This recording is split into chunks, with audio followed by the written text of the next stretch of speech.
Yeah, so you all are effectively on top of Mambala. It is nighttime here in Chult.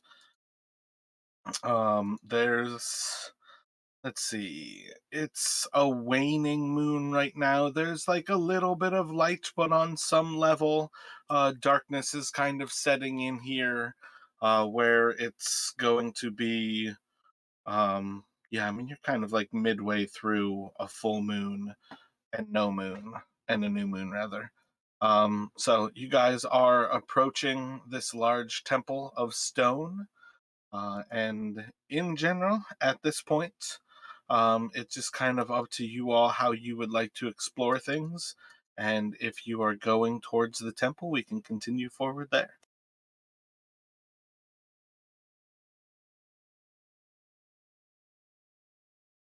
Yeah, I guess maybe we could have Island like cast light, or we can use a torch if he's kind of like um not being used, just so we have some light. I kind of Jarek doesn't really want to explore this place in the dark. I mean, we have torches, and I don't know about Dirt if he knows the light cantrip. No, I don't. Yes, I mean I can give like Zeros a torch to carry while we're exploring, so sticking close. So So, assuming you have some torches lit and some light from Island, you all can start to explore this area. You are basically looking at kind of a horseshoe temple that is built around these high stairs. When you are walking towards this place during that actual sunset, you're going to pretty quickly recognize that aside from some of the older trees that have grown up, nothing is really as tall as this. This is very much a um, kind of classic step pyramid that kind of builds up into this area. And you all can kind of explore into it. It's rather ornate. It's definitely showing some signs of time and kind of being left in the past. What all are you all looking for as you kind of explore further?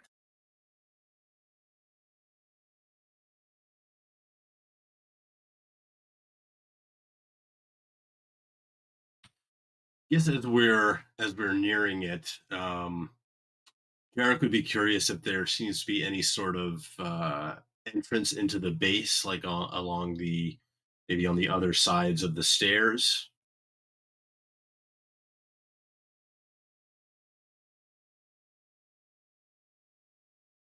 You probably maybe do like a counterclockwise, try and start doing a counterclockwise. I think he'd be trying to move quietly at this point. Um, and just going Uh, to see if. so let Sorry, me go ahead. have, I think, a just a perception check as you're kind of rounding around the outside.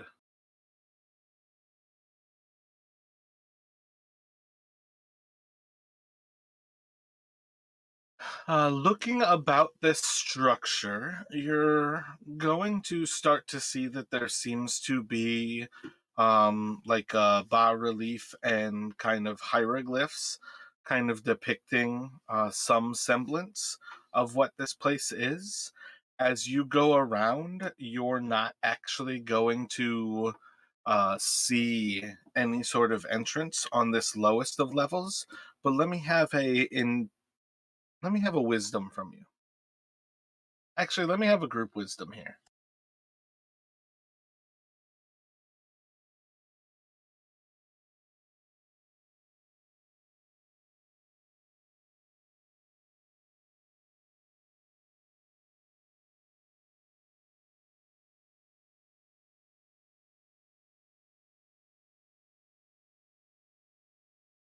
So Taryn, as you're kind of following around and seeing these signs that Jarek's pointing out, you're seeing after a little bit of his kind of walk around it that he kind of started partway through what seems to be a story.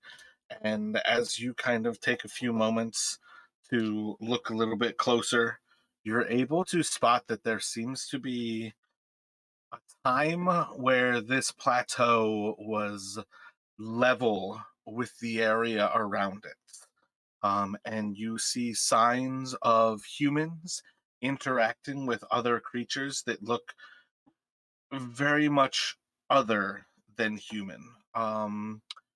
Perhaps at first they would seem like aliens, but as you see more and more of these hieroglyphs kind of depicting the creatures, you're going to see that these seem like some sort of crustacean humanoid. Effectively, think of a very large human size lobster with claws that are almost the size of a torso. And these things are again like essentially like almost entirely tail, as far as their body goes. Like if your waist down were all tail and your torso up were the actual body of these things, they are effectively walking crustaceans the size of humans. And this story shows signs of them interacting. Over time, the humans would rise and start to create their actual, you'll see some signs of their actual structures here.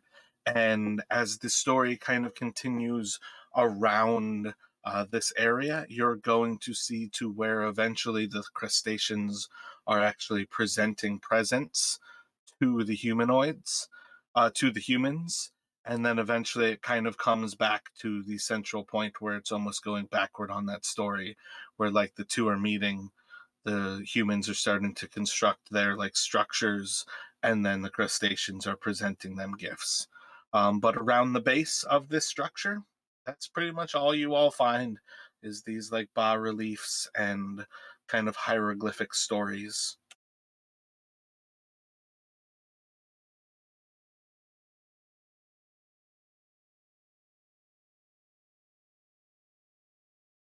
So if you were looking around, you would basically see that the only way to kind of go deeper into the structure is actually to walk up the stairs and start to ascend into the sky.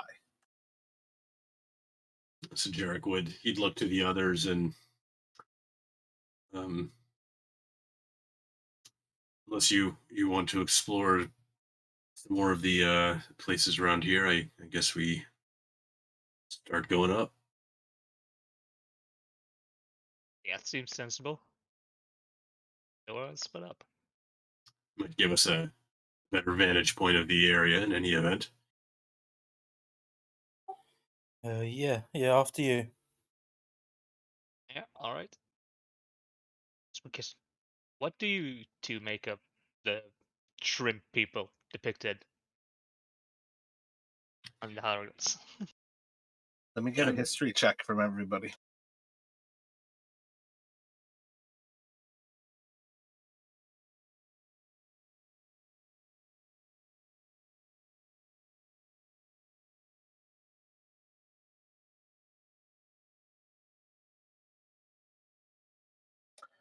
So, Jarek, you would have a vague understanding that this seems a lot like a drawing of the Aldani people. And this basin, or rather, let's say that you don't necessarily know the name of them at this point. Just that you've heard kind of like a mythic representation of humanoids of this source, but effectively have heard that they were eradicated, or rather had gone extinct. Um, and it's one of those things where people never really know whether, like, an old wives' tale was ever based in truth. But this is kind of like one of those first little moments where there's a semblance of perhaps this would have never arrived in stone like this if there wasn't a semblance of truth. Yeah, so Jarek would kind of relay that to the others, and not sure about the about what's actually being depicted. It could be they're giving tribute, or maybe these are emissaries bearing gifts. He doesn't really know enough about the stories. It's just kind of something like vaguely that he's heard of before, and he would share that with the others. Huh. Interesting.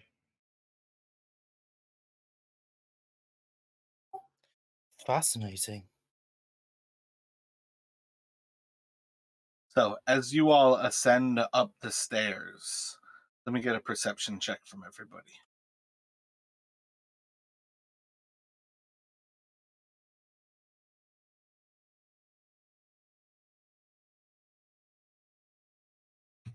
And kind of as they're walking, Jarek would also maybe suggest that if they at some point go back to Port Nyanzaru, given they know their merchant prince patron, whose name I'm blanking on at the moment, is it Wakanda, something like that.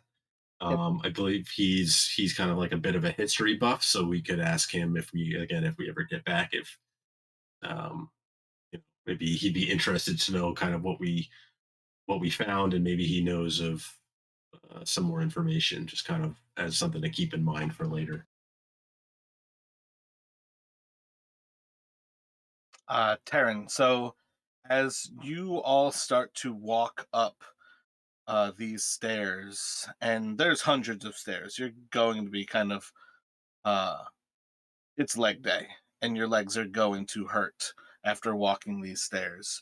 But over time, you're going to start to just have kind of glimpses almost in the corner of your eye where it seems like a vibrant light is actually glowing out of the stone itself. And it's just an illusion. You step forward, you see it on the side corner of your eye, and look, and the stonework is kind of a pale yellowish brown. Continue walking, and you start to see that these gaudy yellows and oranges are painted into like the sides of the stairs. And you look, and again, it's not there. And at some point, you're going to glance back and notice that Eku is changing. Where she was an old woman of some years, she's almost 30 years younger. As you all have ascended about like 100 steps, she looks far more like a woman in her prime rather than like a grandmother of some age. And she's still moving along with the group, probably doesn't notice this at all. And it's just kind of you turning around that you're going to start to notice this. Also notice that I'm gonna point it out to Echo, but oh, Echo, did we just find the fountain of youth for you or something? So she'll take a few moments, kind of like looking over her hands and see that there's like less wrinkles in her flesh. This is a form that I assume. My true form is that which you've seen. I don't understand. And then Taryn, as she's kind of going over this, for the first time of actually like focusing your vision on her, you're going to see that this color that is kind of permeating through the actual stone structure of the temple is almost surrounding her personage. And it's kind of going to be in that moment where you'll kind of connect the dots that it's not that you are seeing this illusion, it's that her walking into this temple seems to be almost lighting up the stone structure into these brilliant oranges and gaudy colors. But as you take a few moments to investigate, let me have another wisdom check from you all.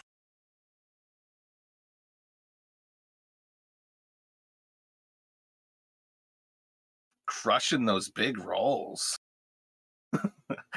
So Taryn, as you kind of take a moment to look over where she's walking, you're going to start to see that there are even more hieroglyphs on each kind of like large step to the side of these stairs as it climbs up.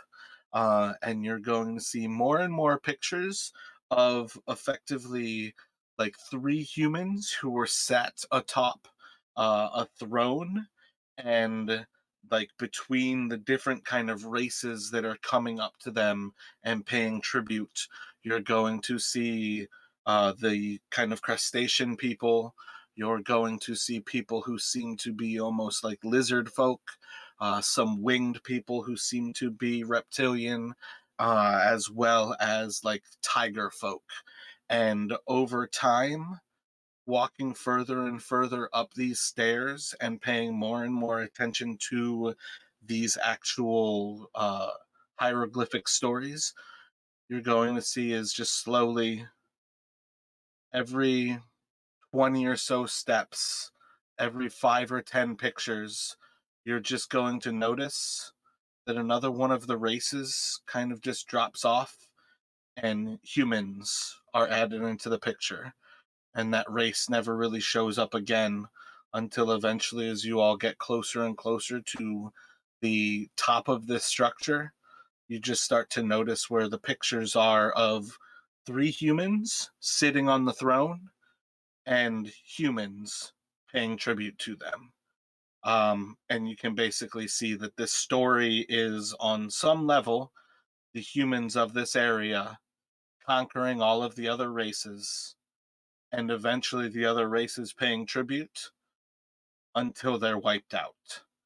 And then at some point, they start to effectively put humans under their control, where humans are paying tribute to them. And that'll kind of get you all to effectively like this lowest step, where you see that first kind of like big flat area. I feel like Tom just dropped his character like in that general spot. Oh, wait. You guys don't see anything right now, do you? No. Black screen for me, yeah. My bad. I did not mean for this to be um uh to have a fog on it. That's my mistake. I saw Tom drop dirt for a moment. I'm like, oh sweet, he sees this. All these gaudy oranges are gonna make so much more color as I blind you all. Ah, Much okay. better. So again, this is much more like, again, this the color is still following Eku. This is not a actual temple of these bright colors, but as you ascend these stairs, she is getting younger and younger, and the colors of this temple are starting to light up, and then they start to fade. And you watch this story of kind of the ascension of the humanoids and then the decline of the other races until the humans are like effectively enslaving the other humans. And that'll kind of get you all to um, again kind of that first like big step in the temple at the top of the stairs. And by now Eku is looks like a 20-year-old woman.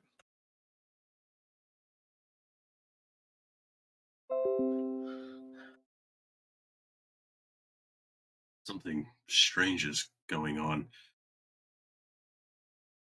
And then Jarek's gonna like turn to Taryn like he's gonna like, does Taryn look any different? And he's gonna ask like, do I look any different to Taryn? And Dirt and same thing. So as you all look around at each other, you look the same. The only person who seems to be changing from this place seems to be Echo.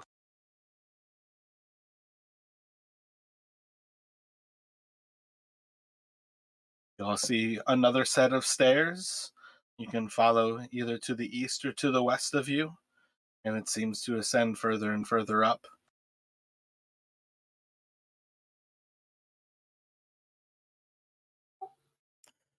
I ask Eku what this place is.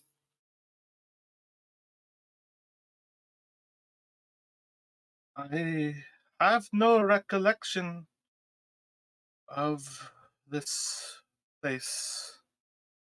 I've not been here for some time to check on the people, but I do not remember this.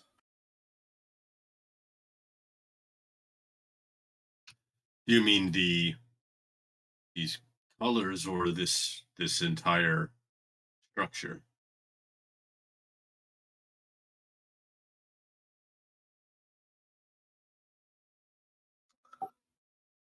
I've always seen much of these ruins, but before, there was always just a remnants of the people here. I would come and give what aid I could. I never came this far into their temples.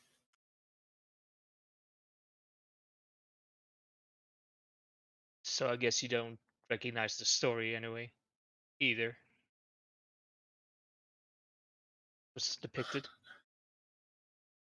This is all unfamiliar to me. I do not know. I have seen many of these peoples throughout Chult. I did not know that they ever served the people of Mambala. It's almost as if we have stepped back in time. I don't know how that would be possible. It's eerie. I May suppose we can't. Sorry, go ahead. Let me have the three of you make a investigation check.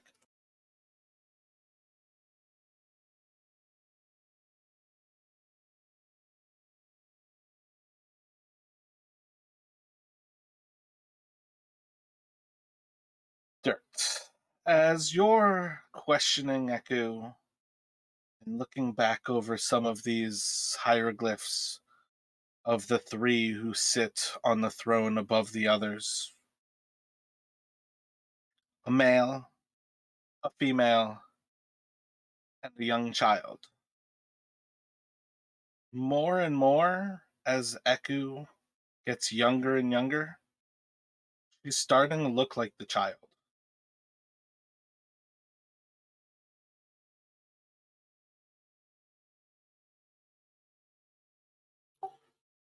Okay. I point this out to everybody.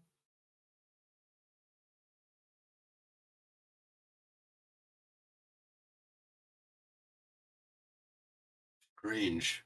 And it's these colors, they seem to have appeared, which as she came closer, it seems she's somehow tied to this place.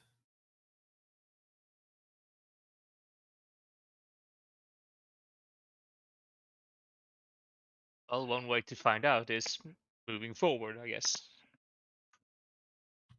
Yes, I suppose we keep going up. Only question is right or left. I vote right because that's always right. Seems fine to me. I can't help but say your logic is flawless. So, as you all start to walk up this next flight, let's do another perception check.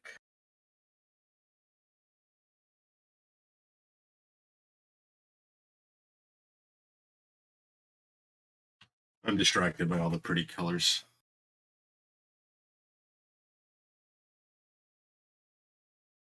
Dirt, you are going to see as the kind of human followers start to dwindle and there's like less and less people bringing gifts, you're going to start to notice that each side of the stairs now has two different hieroglyphs.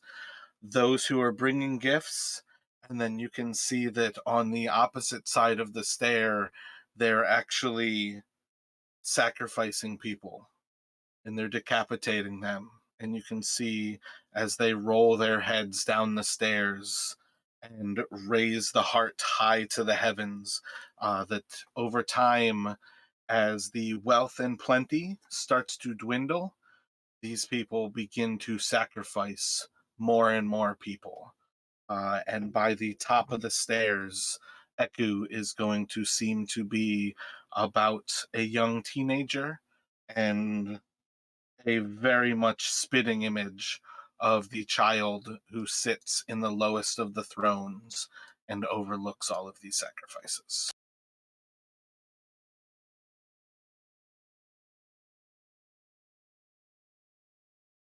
Uh, who are you? Where are we? And you're just going to see as Eku looks confused. And this is not the person that you've been with. She has no clue what's going on.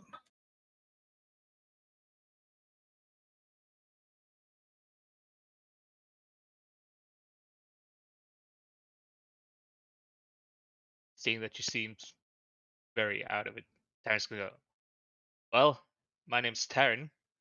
What's yours? Uh, have you taken me from my father? Who is your father?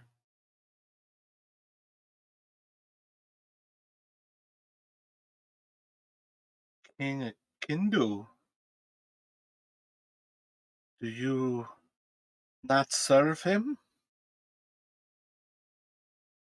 And she's just going to look over you all before in an instant she's going to start to run for that central staircase.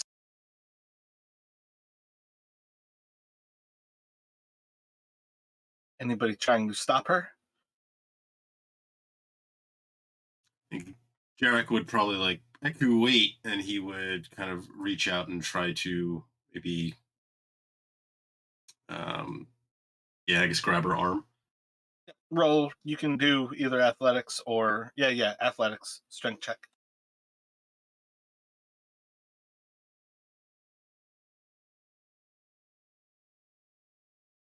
I'm pretty sure that's a victory with her stats. So she's just going to kind of peel away with just one moment of a quick bit of movement. And you will see as she runs up the final flight. And again, like the lights are still like following her presence until she basically gets to the top of this temple as it glows out with this brilliant color. And as she steps beyond the top stair, she's just going to collapse. Well, Taryn will dart after her.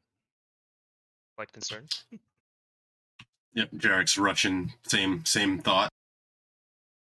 Let me get an investigation from you all.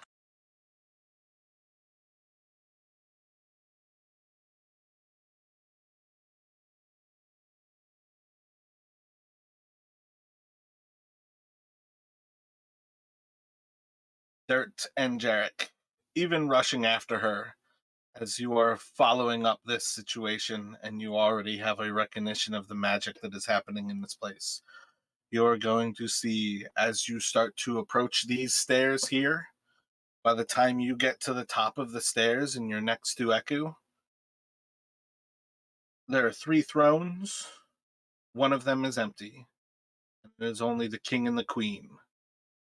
And as you kind of step back a little bit and look part way up these stairs, the pictures show there are no longer any servants. And the king and the queen are sacrificing their daughter. And you see as she ascends into her dragon form, Oops, dropped my mouse. And that's where you actually will see the origin of Aku being sacrificed from her parents.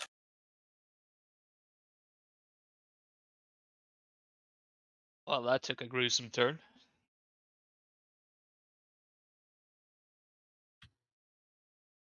Derek's gonna lean down and can he tell if she's still breathing? Does she seem to be dead? Do a medicine check.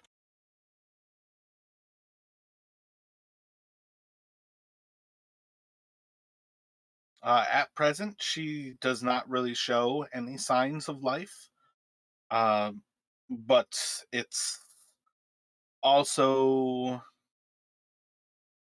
enough that perhaps you can tell that it might just be the magic of this place, and on some semblance, the fact that she was killed here.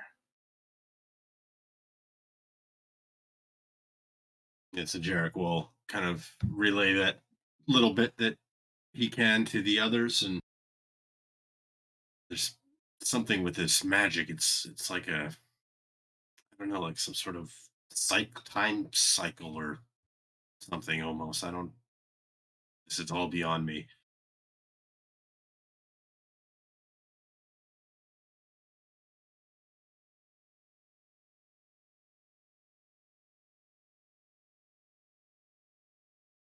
Should we try carrying her down flight of stairs? See if anything changes?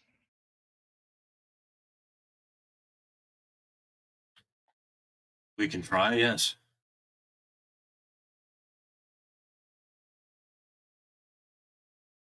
Is everybody going to help carrying her? Well, Tyre could help a little bit, but thinking the height difference here between me and Jerry would be a problem too.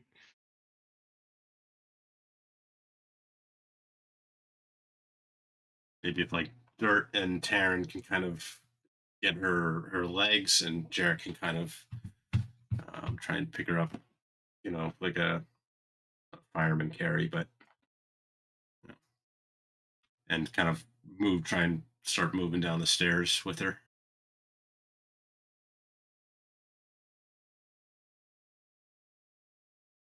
So, as you're about a third of the way down the stairs, Jarek, you holding kind of at her armpits.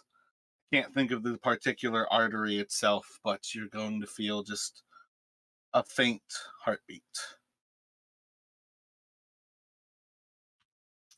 Okay, so Jarek's going to um really relay that she's I feel a heartbeat. Come on, and kind of encourage him to keep moving down.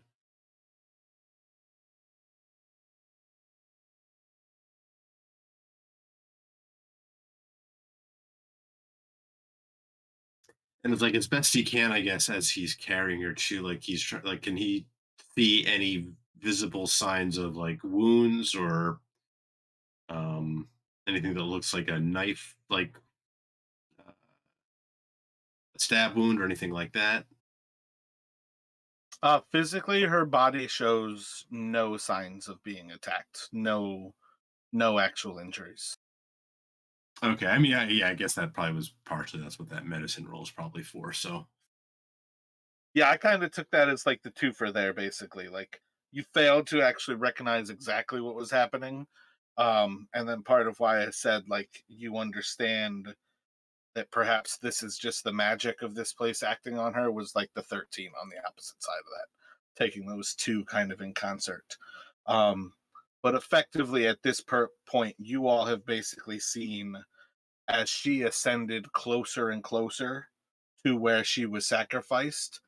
She is actually, again, you kind of noticed, walking back in time until when she was sacrificed. Um, and on some level, it might end up being Dirt.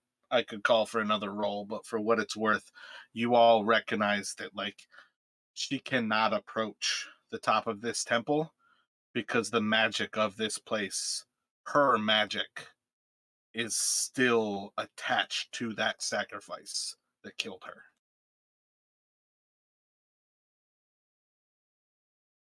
But as you all bring her back down, she is effectively in a coma right now.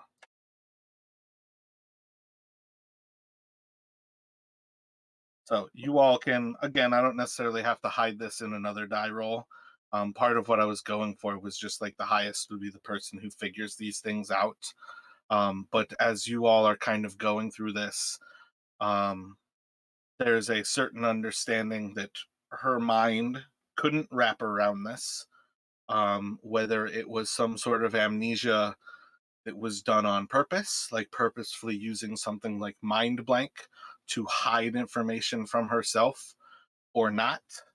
Uh, this might be the entire reason why she constantly was asking, "We have to go to Mambala.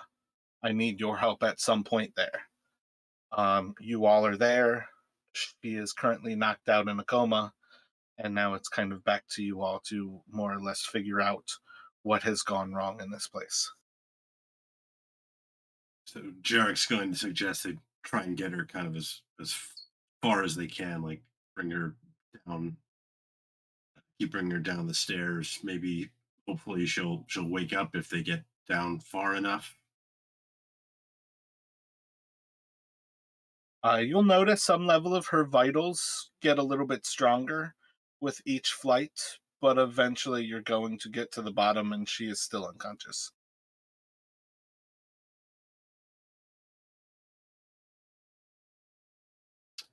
Okay, maybe we can. Jarek's going to suggest maybe we can find a place to kind of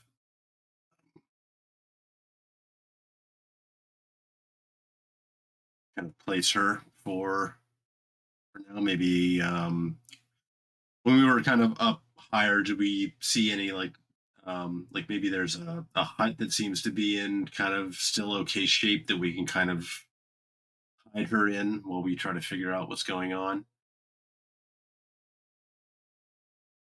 Among the things that you all would have seen before like the initial sunset basically blacks everything out is most of the stone structures of this place are already in ruins.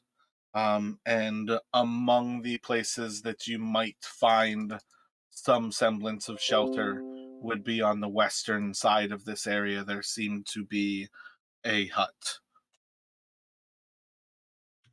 So Jarek's going to suggest to the others that maybe we, try and bring her there.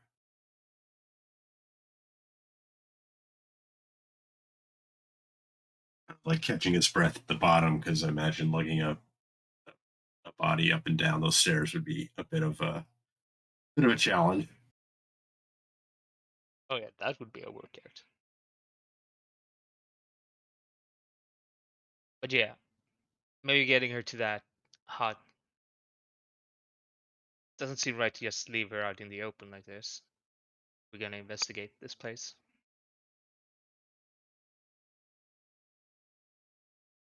Yes, agreed.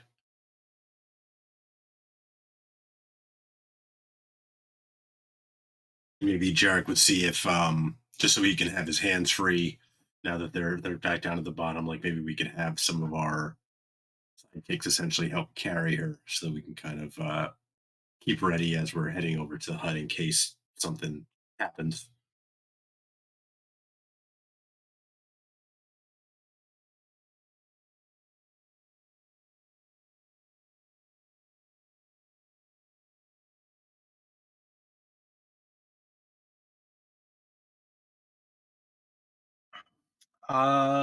Let me have a perception from. I feel like Dirt and Terran have night vision.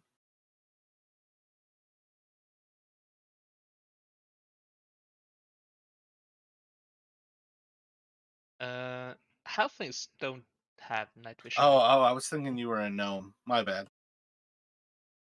I am terrible with the gnomes and halflings are the exact same race to me.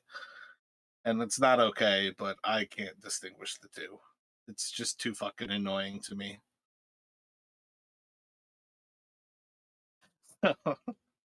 As you all are moving along this plateau and heading off towards this area, Dirt, you are eventually going to see As you kind of start to approach this hut, there is going to be a tiny humanoid figure who is absolutely spindly thin and about 5 or so feet tall, who just seems to notice you all, and they're starting to walk towards you, probably from about like 100 or so feet away right now. I'll point it out to the rest.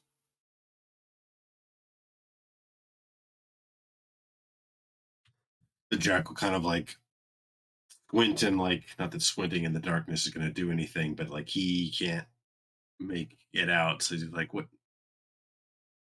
Who is it? How many? What do they look like?"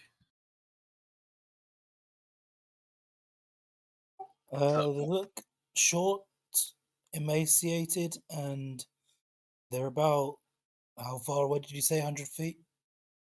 I mean, you would have seen them at 100 feet if you all aren't necessarily doing anything about it. They're going to close in on you all pretty quickly before about 30 feet away. You'll start to see this little spindly person kind of walking up on you all. Do we see any? Are they carrying any weapons? Do they seem to be armed?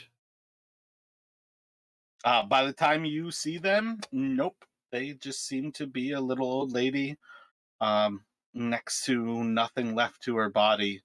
She just looks like skin and bones. And she's got like some dinosaur teeth kind of in a necklace around her neck itself, but otherwise just seems to be a little old lady. Oh, hello. Well, welcome. Are they dead?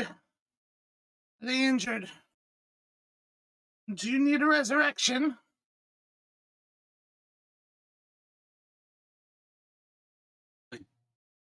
I don't believe she's dead. She's I I don't know, some sort of sleep. Um I'm sorry, what is your name? Who are you? Are you from the village? Vill- Village. Yes, yes. My name. My name.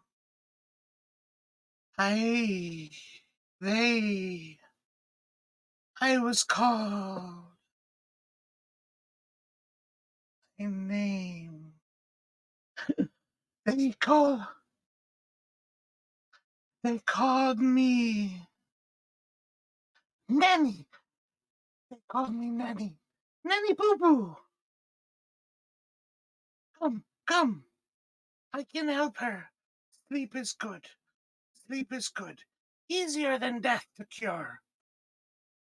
Come, come. And she's basically waving you all back towards that hut that you had seen off on the western side. And so Jack's gonna he's gonna look questioningly towards Taryn and Dirt. You just see as this figure is like her arms are almost about as long as she is tall. They hang down roughly towards her knees. It's almost like a full size human with like a half size torso. But otherwise, she just looks a lot like a really, really aged woman, and then 100% looks like somebody who's not eaten in way too long. She is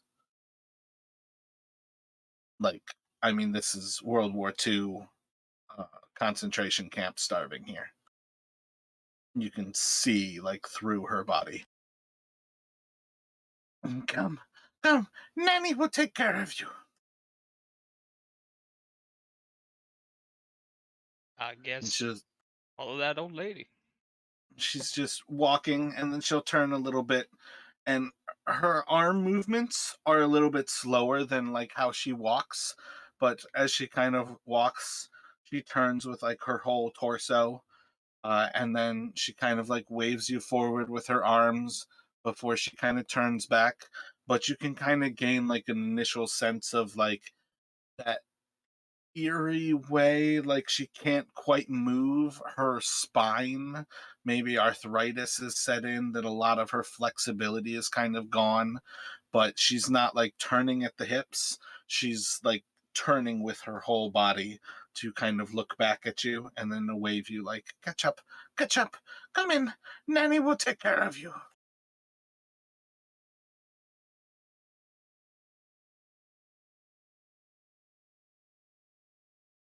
So Jarek's going to like, as Taryn suggests, he's going to start, but kind of in a very low voice. He's going to say, "Who when we met her, she said something about a witch doctor in the village. Like it ended badly. Be on your guard." You're going to see as the woman ahead of you puts her fingers up to her lips and she's just going to, in a very sheer whistle, just start to like with an ear piercing high pitched whistle just for about 5 seconds, and then she's going to take her hand away and kind of look back at you before she starts to turn to the west, and you'll see like as a few bird like creatures start to fly up. And are you all actually following her right now? Well, yeah, we would have been, right? I mean, Yeah. So slowing down. anybody who's kind of catching up to her will hear that she just says, "Uh, bring some pineapples, if you can find fresh bananas. Any fruit would be good. Pineapples and bananas. Yes, yes, yes. Pineapples bien. Nana Poo Poo can make a wonderful alms with that." And let me have you all make perception checks.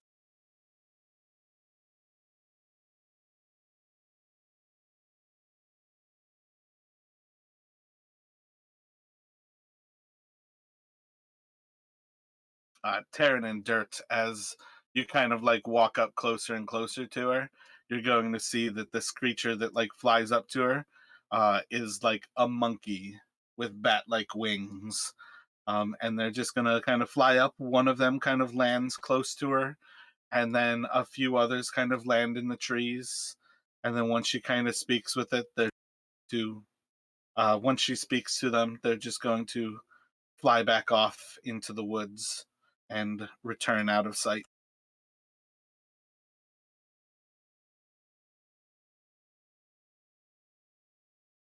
Yes, yes, this way, this way. Come inside. I have a bed. You can put the sleeping one on.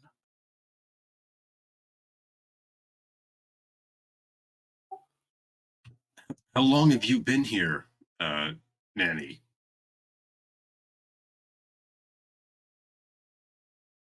Many, many ages. Long time. I, beyond memory. I don't know.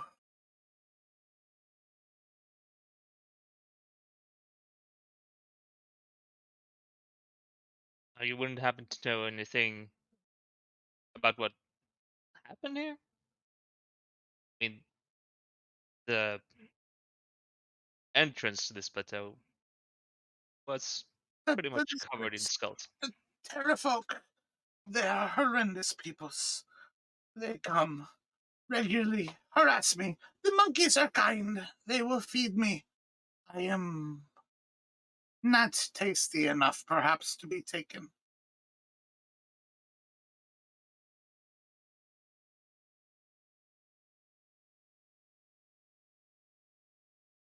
Terra folk. Jarek's going to kind of like the others kind of softly like, those flying reptilians we saw in the hieroglyphs.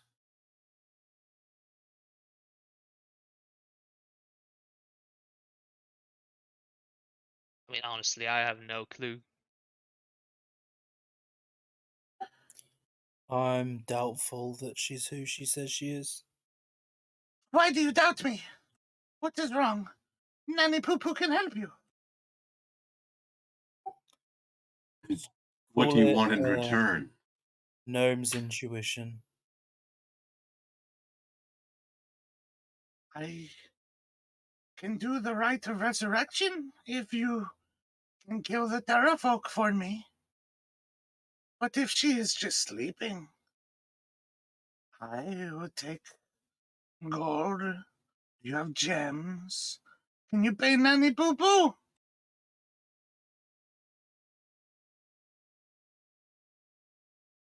I have some gold. You can get her awake. Not much in the gems department, though.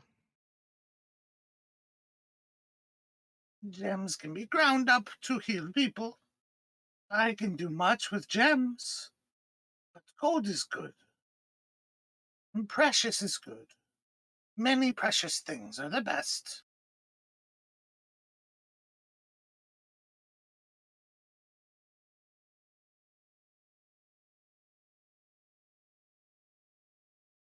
Oh, and Jarek's gonna kind of look to the others and shrug and like, bring her inside. I mean, unless you have another idea on how to get Echo awake again. Just, just be on your guard. I got a bad feeling about this. There's no need for guard. Nanny Poo Poo is old. Why do you fear me? The bed is here. The sleeping one should be on a bed. I can't argue with that logic.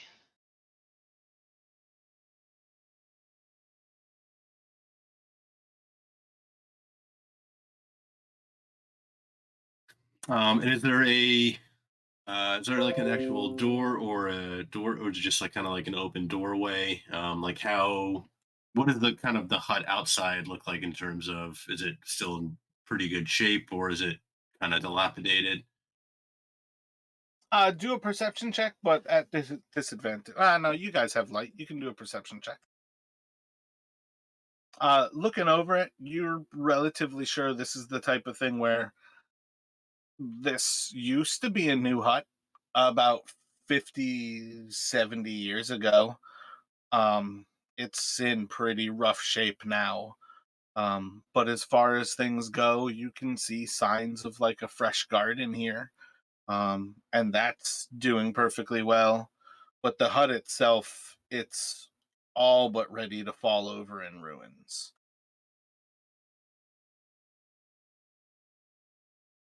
Okay, so I guess Jarek he'll sort of cross the threshold here.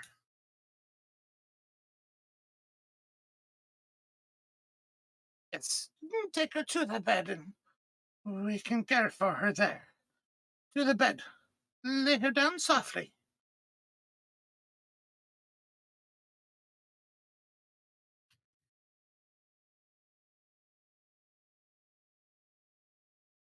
And as you all take a few moments to kind of lay her down, she's just going to kind of turn around with a little brass bowl from kind of the table there and just outstretch her arm a little bit, and you see as she kind of struggles to like fully extend her arm like a full distance with this object inside of it. uh, Fresh water from the well. And then she's gonna kind of like look down towards Dirt and, can you grab me water from the well to the southeast, just a little, half a bowl. And she'll hand Dirt that brass bowl. I'll tell there to no need to go fetch the water, and I'll use my alchemy jug to create fresh water to fill the bowl. Oh, good water. Yes, excellent. Very useful. Very useful. Um, hmm, uh, yes. And she's going to like step outside, and she'll come back in with like five different herbs, and you'll see as kind of one after the other, she's going to start to mash them up, and eventually coming over to Eku with a little bit of kind of loosely woven cotton. She's going to put the herbs inside and put them inside of the water to like kind of wet the towel a little bit. And immediately there's just kind of like a minty, sort of like spicy smell that's going to kind of permeate through this room. and she's just gonna lay that like wet towel, the poultice, over Eku's forehead. That will make her sleep a little better. Hmm. Is she been sleeping for a long time? Was she injured? What has happened to your friend? To the sleeping one?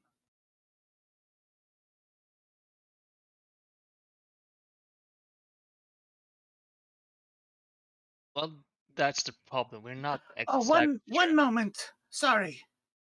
Little one, you can come inside. Come in. Come in, little one.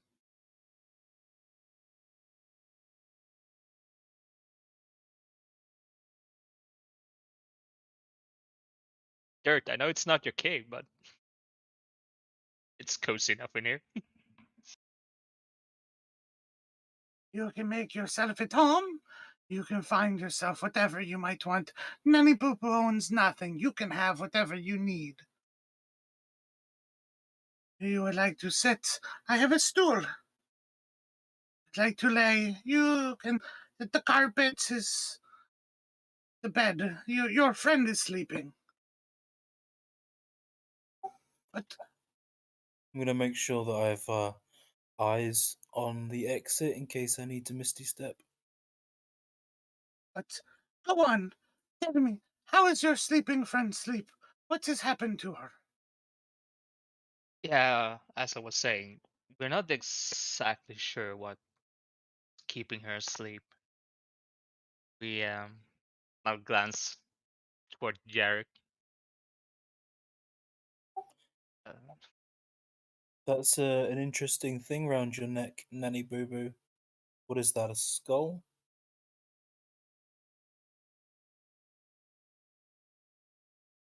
Again, she has like teeth around her neck. Whatever this actual figure is, you see teeth on a necklace. Other than that, she does not have any other adornment. Try not to meta and play the actual scenario that you have. That's not meta. She on the picture she's got a skull. I can put a different model in there until she turns evil. Try to play the actual scenario ahead of you. yeah, as far as we know, she has dinosaur teeth around her neck. That's all we see. Okay. But yeah, Ted goes on. Yeah, we were at some ruins a bit away from here. There, Off. she looks like a 20-year-old elf who's shining with beautiful colors and in no way looks like a hostile person who wants to kill you.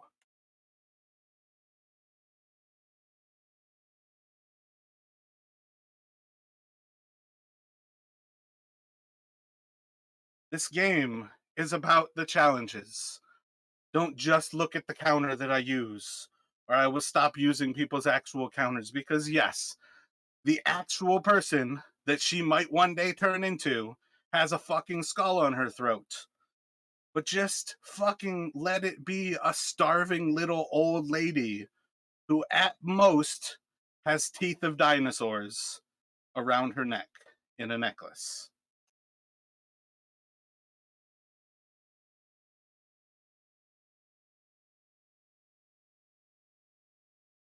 Yes, our, our friend hasn't been feeling all that well, but we're not sure exactly. Thank you for your hospitality.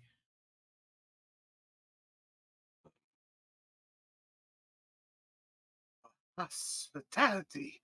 Yes, and Nanny has not had hospitality for a long time. It has been many days since I have spoken. Even my name was so far away. It's nice to have hospitality. What happened to the we were under the impression there was a village here. What happened to it? We have been plagued by the Terrafolk for a long time. The southern cliffs. And she's gonna like point off to the southwest. They reside off of the southern cliffs. They have taken many people. Nanny Boo Boo was always the last. They come close to me. They stare at me like buzzards. But they have never ended my suffering.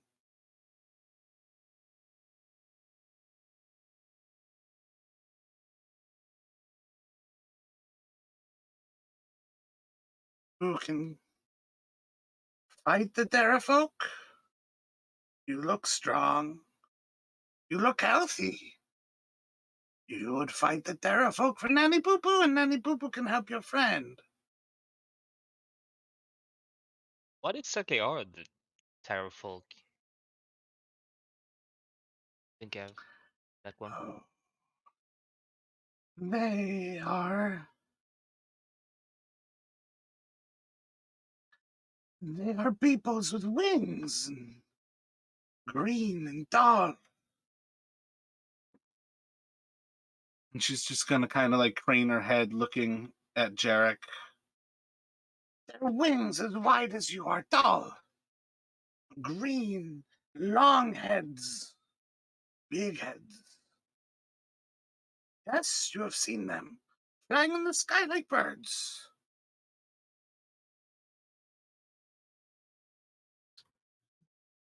Perhaps we can go and why did they attack the village?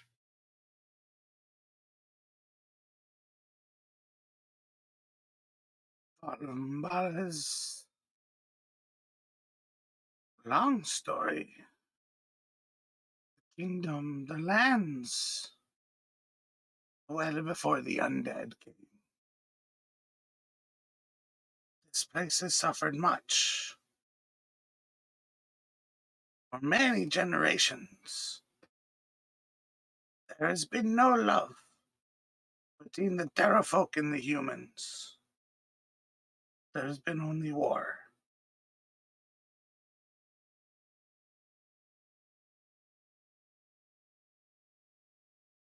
And can these terrafolk be spoken with, reasoned with? They understand our language.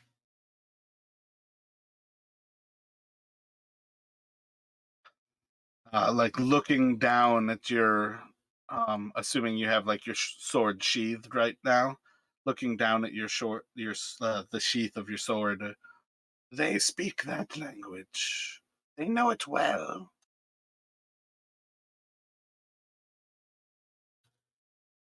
And you said they took villagers hostages.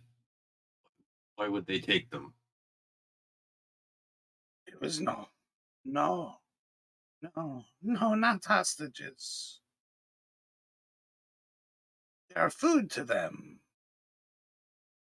They took humans for food. They ate the village. They left a skull to remind us that we were theirs. So they're the ones that piled up the skulls at the entrance. Yes, many skulls. Many of Nanny Boo Boo's friends. Many long ages they have built the wall to box me in. Uh, Not to sound too callous, but we only saw heads there, skulls. You wouldn't happen to know what happened to the bodies.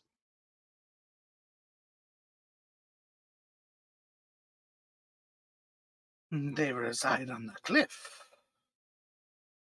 They only ever brought the skulls to the southwest, the cliff. You can kill them for Nanny Boo Boo.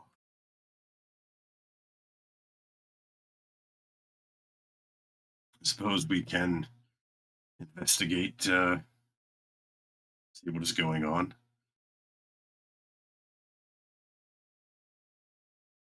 You are very kind. And I can heal your friend in return.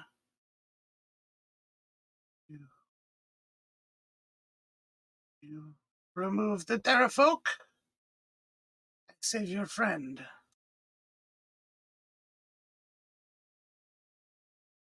And if we are unable to,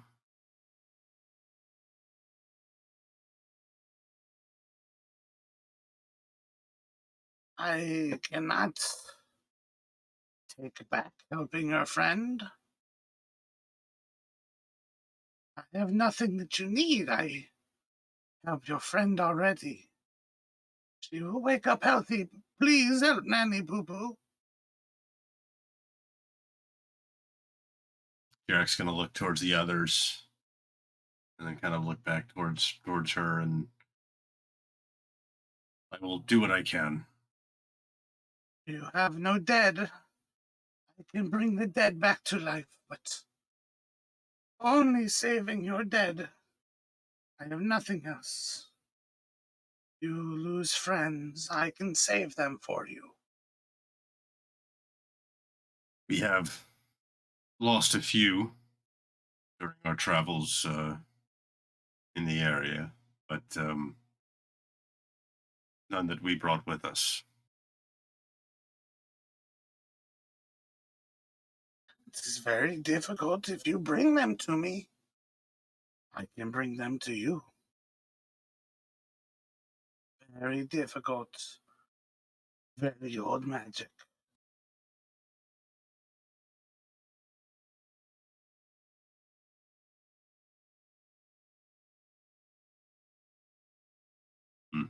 Well, perhaps we can, but I suppose for now we should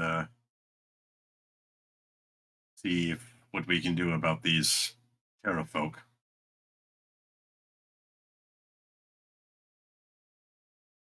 You're very kind. You're very kind. Nanny Poo Poo will care for your friend. You are very kind.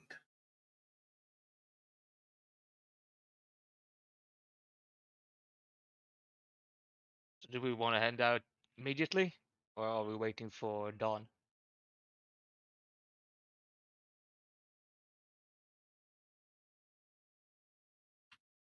Now, perhaps it would be best to wait for dawn.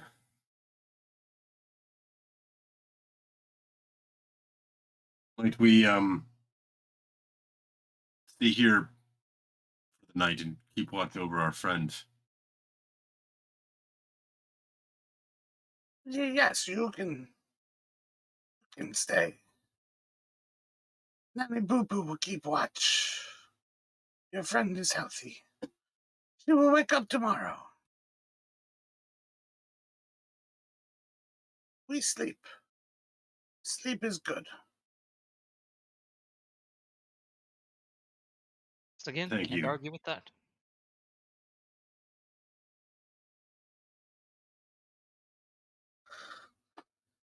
And probably at some point during this, you would see as like some of the actual monkeys start to return with a couple of bananas here and there, a couple of pineapples, and different fruits and things. And she can kind of like set out some of the food, some of the bananas, like she actually boils to like make them a little bit more edible, as they are not overly GMO'd bananas as we know them today. Much more like a potato kind of thing, where you actually want to like boil and like like cook it in a fire kind of thing. But over time, eventually everybody can eat a meal here if you would like. And then she's just going to kind of like sit herself down in the corner where she's basically just like kneeling, and basically just like butt to the ground, knees up in the air. And she just kind of leans up against the side of the hut and seems to go to sleep.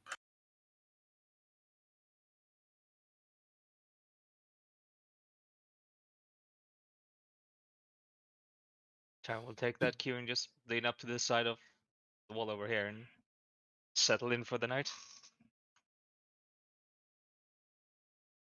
Yeah, Jarek's kind of having a similar thought. He's kind of like post himself, kind of almost like gonna be kind of like sleeping, like leaning, standing up, leaning against the wall. He probably wants to actually kind of try and almost like keep a watch um, for a couple hours before he finally settles down.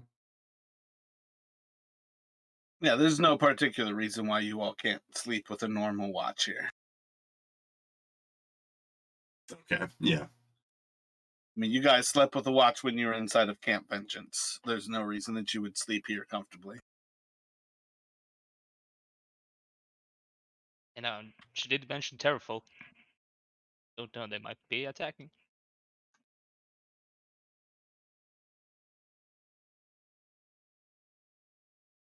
Yes, like maybe once the nanny poo poo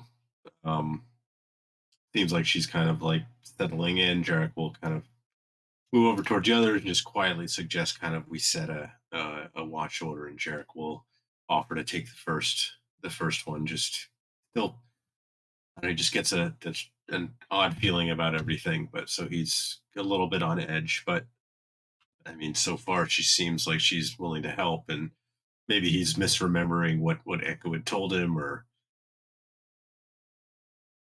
with everything going on, he's just not sure, and he doesn't know anything they can do for her. So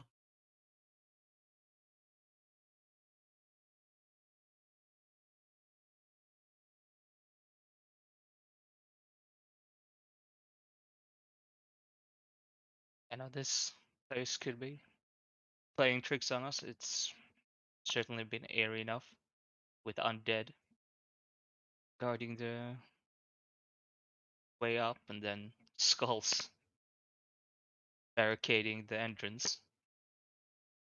All the villagers gone, dead. Yeah, this is an airy place.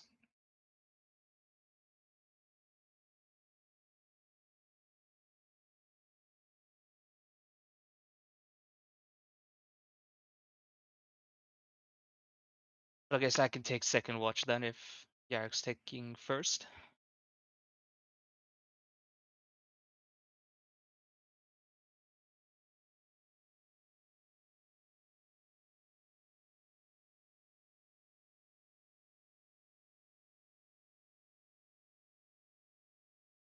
So, as you all kind of go in to relax a little bit further here, let me have you do a perception check, Yarek.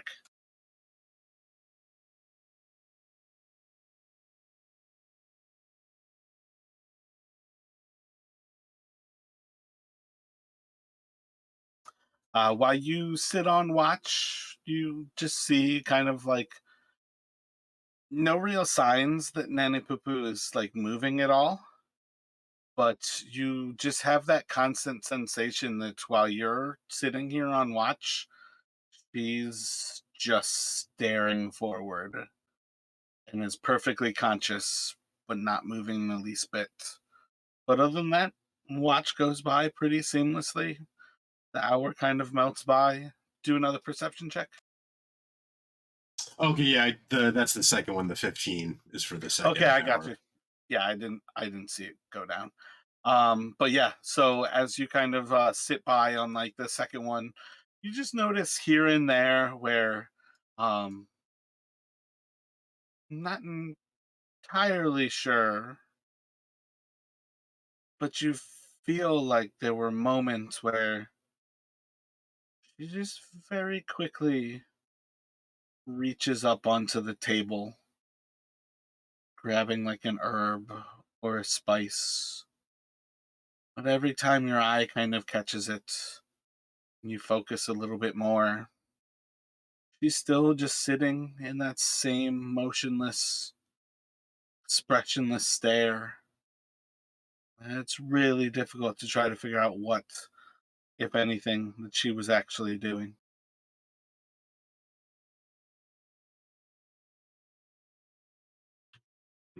When Jericho's awake, Taryn, for the the second watch, she'll just kind of softly say like, kind of relay what he thinks maybe he saw, and just like try and like surreptitiously kind of keep an eye on her. You catch something I missed, and once he's kind of relayed that and gotten firing up for the watch, she'll kind of return back to his kind of lean back against the wall and try to catch some shut eye.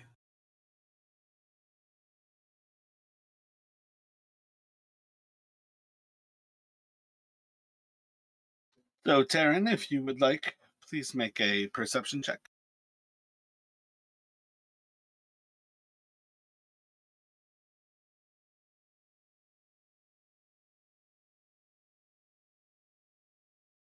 As you sit your watch, seems like whatever Jarek might have been noticing might have just been in his head. You feel pretty confident on your watch that she's sitting there motionless. Maybe she's just one of those weird humans who sleeps with their eyes open. It's really difficult to get a read on what this person's doing, but she seems to be just motionless, sitting, hunched up and leaned against the wall.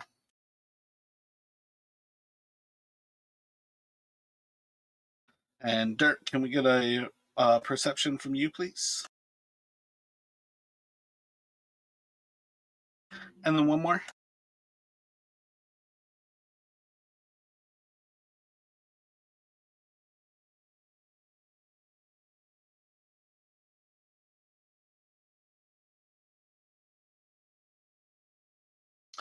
So as you keep a vigil, looking around, nothing seems to be happening in here. The hours kind of go by, and eventually you kind of pick up maybe a similar bit of movement, but now it's might just be your mind playing tricks on you. Again, it's one of those things where you almost feel like just corner of your eye, you can see her move on occasion, but then when you kind of pay attention again, she doesn't seem to be moving, and the hours just go by, and effectively, again, everybody can take a long rest here.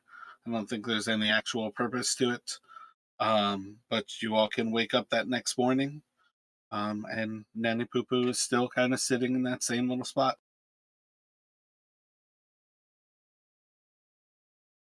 As we wake up, Tyron will check on Echo, see if there's been any change. She still seems to be in the same condition, still unconscious. Are we able to? Um, do we have any idea of any of the herbs that Nanny Poo Poo used when she made the poultice? Like, did we recognize any of them? Maybe by smell or sight? Are you a herbalist? No, no. I've had a few broken bones in my time, but I'm I grow them all in my garden. They are all fresh and healthy. I do not know why she has not come back to us. It was not my fault. It should have helped her have a restful sleep. uh, at least she doesn't seem any worse. And we said we would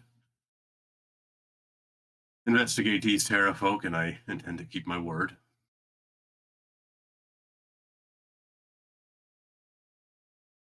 Yeah, maybe we Yeah, should. Sorry.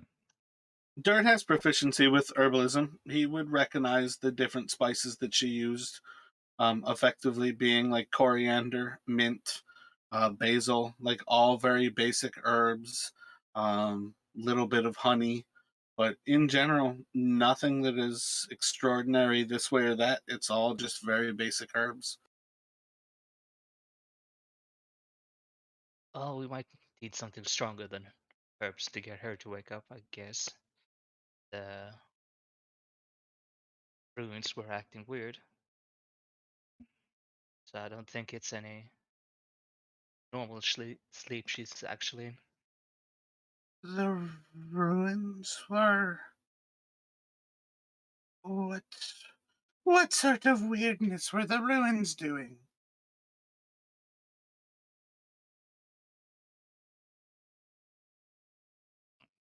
Tarot guns to Jarek before answering. They were glowing, I guess.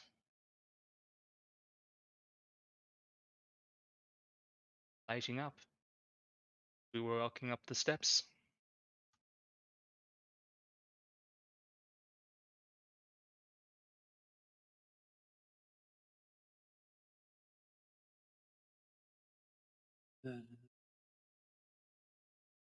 It's pointing to the east. The steps. They were lighting.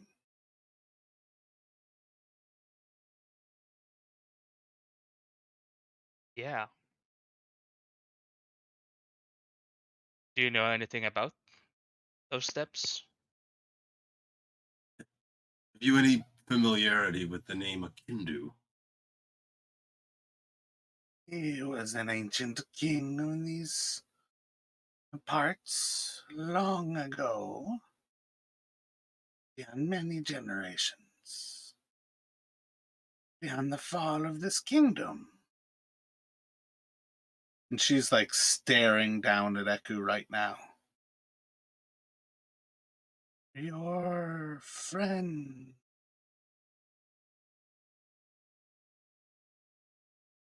She's just gonna like walk over to one of the tables and just kind of picking up like a tiny little blade, very much like kind of like a paring knife. I can test.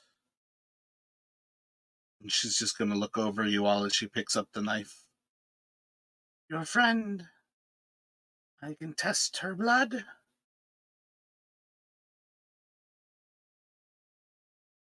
Uh, sorry? Test her blood?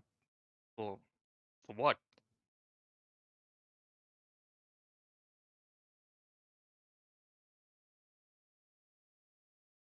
What is her name?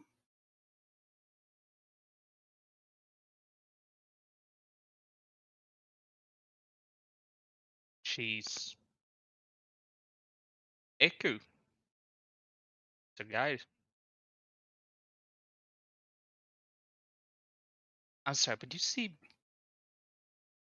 very much interested in her. Is there's something about those steps that we need to know about? King Akindu sacrificed his daughter thousands of years ago. And that was the end of our kingdom. Mbala was little more than a village for many hundreds of years since that time. People cursed by a father who made a grave mistake.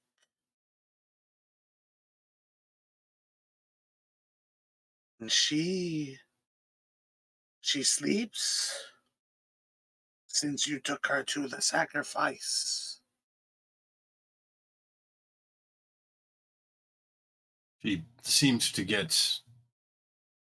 She seemed to change as we got nearer. Going to see as she very quickly moves right up next to Eku, but doesn't actually place the knife like up to her, but like in an instant she like moves across the room and she's again kind of motioning like in acceptance, like with the knife. I can test her blood, See if she is the daughter. The Jarek is gonna a little taken aback by how quickly she seemed to move, but kind of like keeping a kind of like kind of very like pointedly kind of looking at the knife and like keeping a close eye. Um, he'll do kind of like a small nod.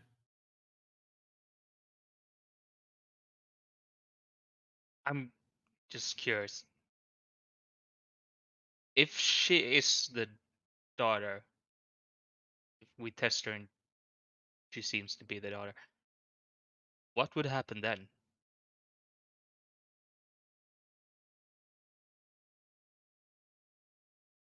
Nanny Poo Poo can help you. I have a reason for you to help me. If your friend sleeps because of a Kindu, I can help you. You know. Nanny Poo Poo helps you know. Knowledge is power. You pay for knowledge. You help Nanny. Nanny won't be tortured by those beasts any longer.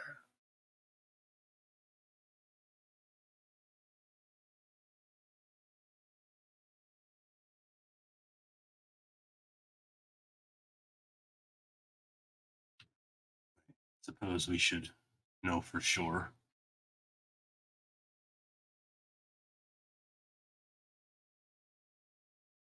I'm sorry, but I'm struggling with how it matters who she is. Does that in any way help us find a way to wake her? Magic in a name is very powerful. Very powerful indeed. Name. Command. Make a perception check, Taryn.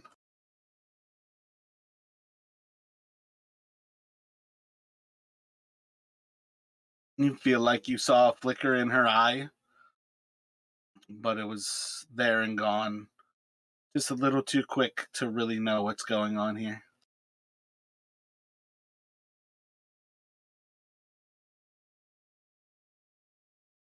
Knowing helps. If we don't know, some magics can harm. Nanny Poo Poo does not want to harm your friend. And she just kind of like hunches down towards the ground, kind of cowering away. If I can help, then Nanny Poo Poo is your friend, and you can help her with Terrafolk.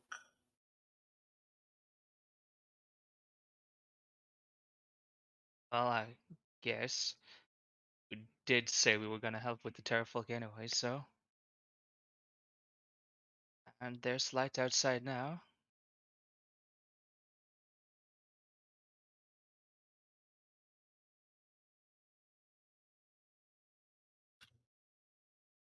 Um, Danny, is there another way down this plateau besides the switchback we came up?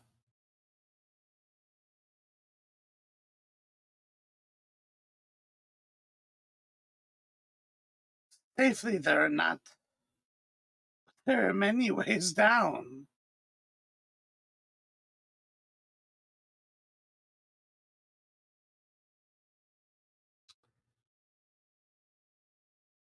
I see.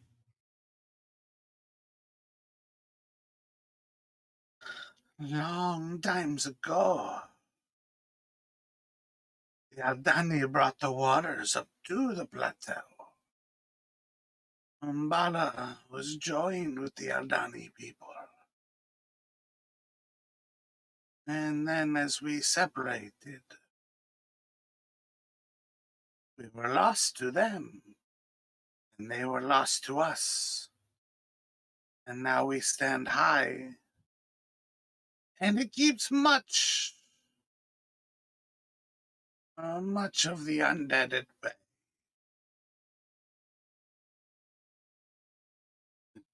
And who were these Eldani?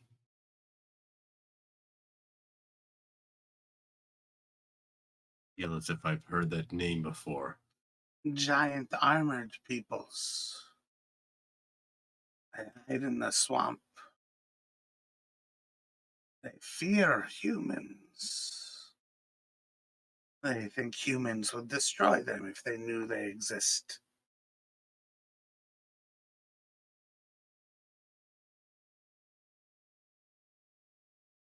Everybody roll an insight check.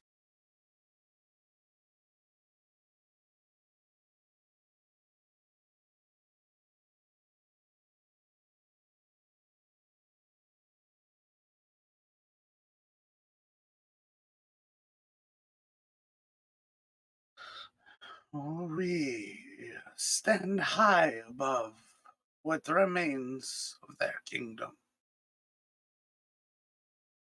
But the Aldani are below us. They are within the rivers.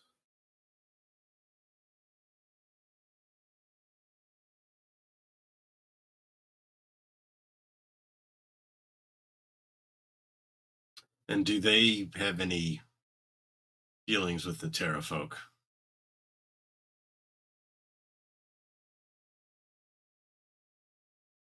Only folk underwater. It is rare to see an Aldani breathe air. Many generations go by, and we will not see them breathe. Not the open air.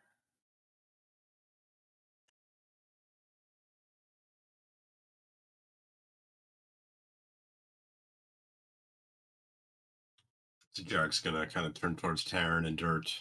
I guess should we start our search? Well, now is as good as time as any, I guess. But I'll whisper this to Erica. I am getting an odd feeling about Danny. I suggest we should hurry with the Terra folk, not dally, to get back as soon as possible.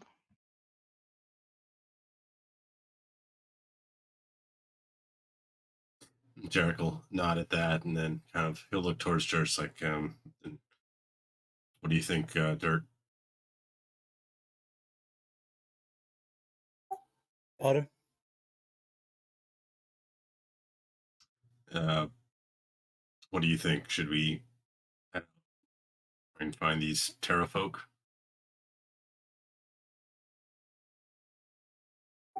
Sure, why not?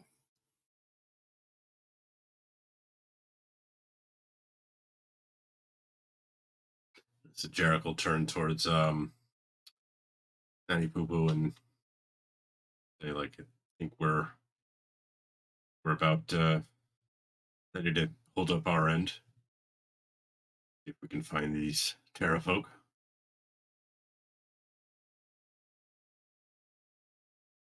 They were to the southwest, right?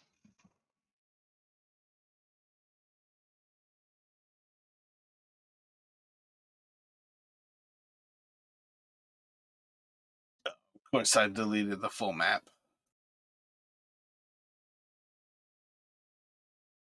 But yeah, they were southwest on the plateau.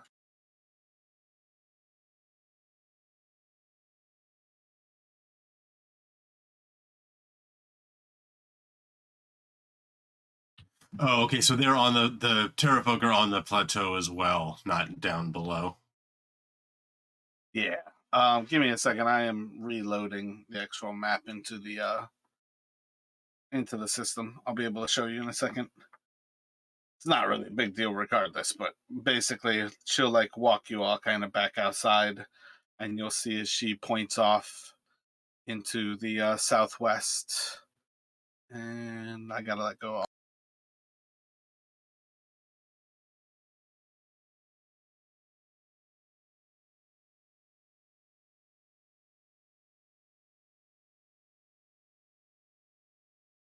Not in the least bit measurable.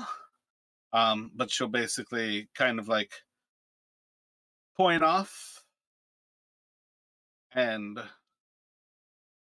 she'll just describe, like, we'll say like a group of kind of like this area, and more or less describe kind of a area that you'll see that will eventually tell you like the cliff face is kind of just over their nest, which rests on the side of the actual plateau.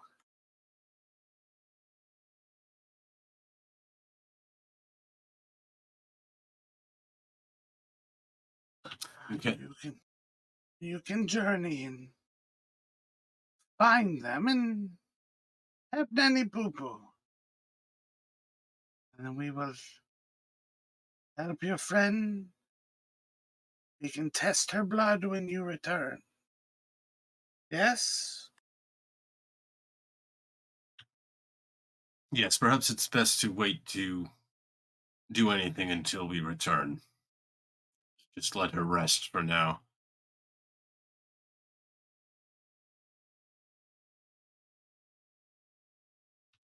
We will endeavor to be back as soon as we can.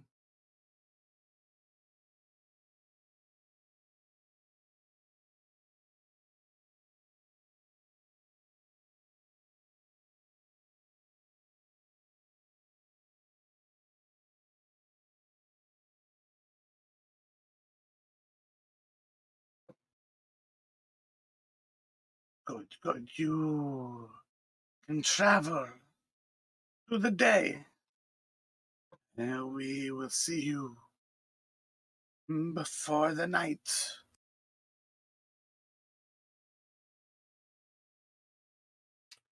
All goes well.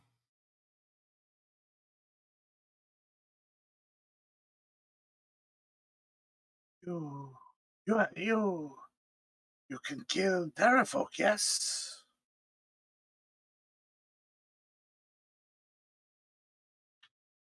If they have done what you say, then I see no other choice. All must go well.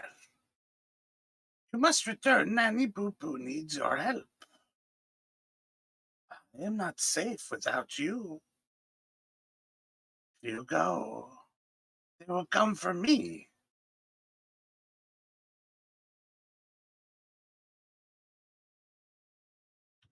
We will be as quick as we can.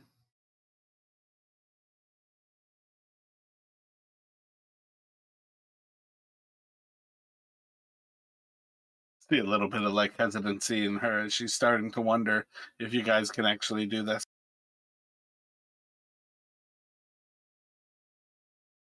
I mean, we survived the jungle this far. At least us did. This far, where are you from? Where have you come from? Tell me. Where has you come from? Yes, well, I hail from Waterdeep, but I guess our adventure started in Port Nyansaru.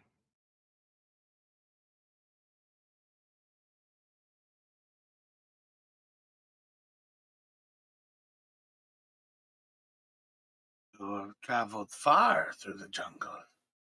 No Terrafolk.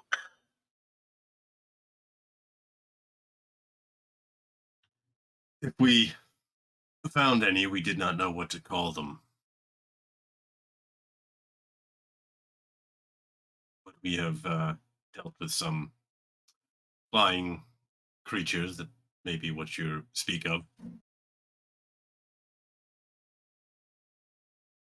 You killed them. You killed them. They attacked us, so we did. Good, good. rid Mambala of their nest and free Nanny Poo Poo. Then we will find your friend's name. We will cure her. A deal is a deal. She's gonna take the knife and cut the palm of her hand and reach out. So Jarek will be a little hesitant, but he will, I guess, draw a dagger and do a similar thing, kind of make a small cut in his palm and then reach it out. Make a perception check.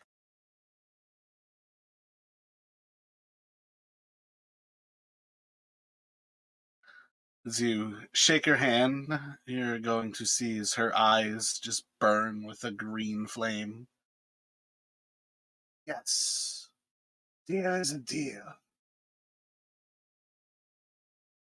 Jarek gets a kind of a heavy feeling in the pit of his stomach as he sees this and kind of inadvertently kind of backs away, like kind of almost like kind of grabs his hand back and steps back.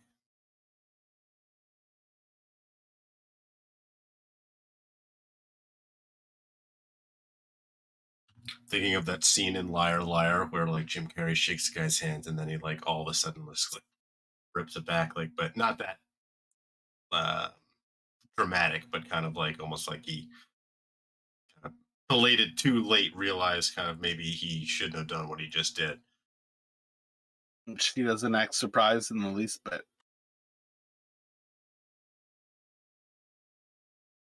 So when you all are ready, you can leave Nanny Poo Poo's hut. Yeah, so Jared kind of as he after he does that, he's gonna like look back to the others and just kind of like, let's go, kind of like a little like curtly, kind of looking a little shaken as he walks towards the uh exit of the hut.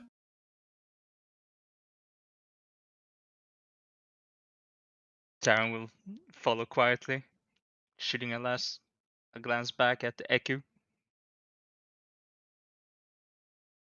And kind of like once they're out of the hut, Jared just kind of like look at his. He's gonna spend some time just kind of looking at his hand, at like the cut, and just kind of like he's got thinking about like you know what happened, but It's already like seared up and like burnt closed, as if like some sort of magical fire has basically healed the wound, but it's more like a scar than a wound at this point.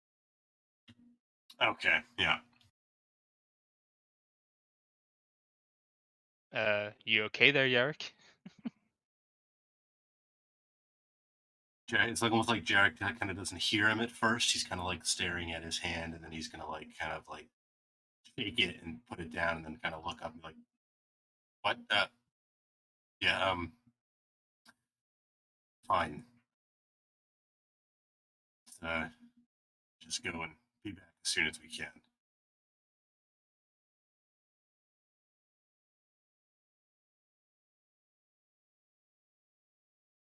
So when you all step out that next day, much of the world around you is just coated in rain. It's not too far into the Aldani Basin that you can see before it's all just covered in rain.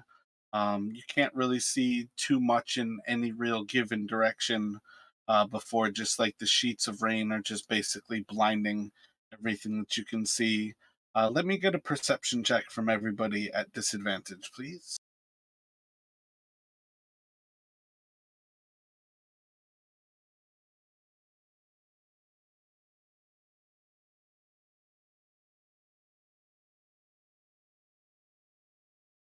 That 10-9 was from the shake, right? From you, Jack? Yeah. Yep, sorry, that was the old one. Yep, that's the new one there. Gotcha. So yeah, as you all kind of step out, you can see for much of the actual plateau here, and you can kind of see off into the different directions of where the jungle is and isn't. But at present, a lot of your view, as you kind of have this high perch overlooking the areas around you, is sheltered within rain. And when you all are ready, you can basically start heading off to the southwest and search for the Terrafolk.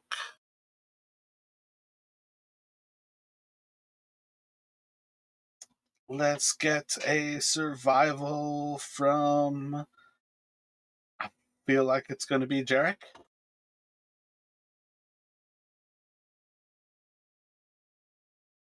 Sorry, I was just grabbing some coffee. Oh, good. So, heading around and kind of pushing off to the southwest. You all have a largely reduced ability to see much beyond the actual plateau itself, which is kind of like a mile or so north to south, like at its narrowest here, and a little bit beyond. What is that, like 2.5 kilometers at its narrowest north to south, and then it's probably about like 2 miles or like 5 to 6 kilometers wide. But you can more or less see pretty much the entirety of the plateau at most given points here. And kind of heading into the jungle, it's not nearly as dense as the jungles below. And it gets a little bit denser as you kind of push forward, and you can see that kind of difference of like there's occasional trees inside of Mbala. There's less or more and more trees as you go further and further away from it. After about an hour or so, you all will have a river that seems to cross the actual kind of north to south of this valley, or not valley, plateau. And eventually you just kind of like are heading about. And let me get a perception check from all three of you.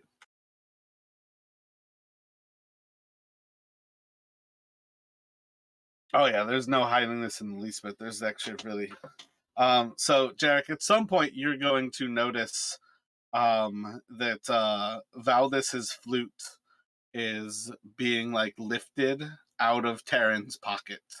And after a few moments before you all start to hear it playing, you're just going to see I think you have it in your backpack right now.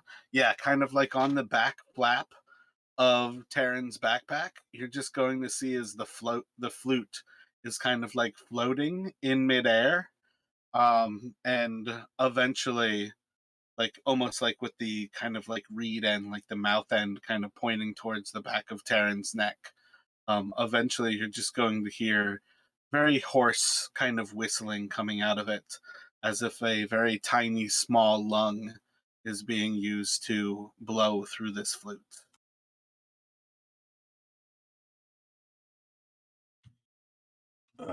Taryn, Jared's gonna kind of like point back behind him and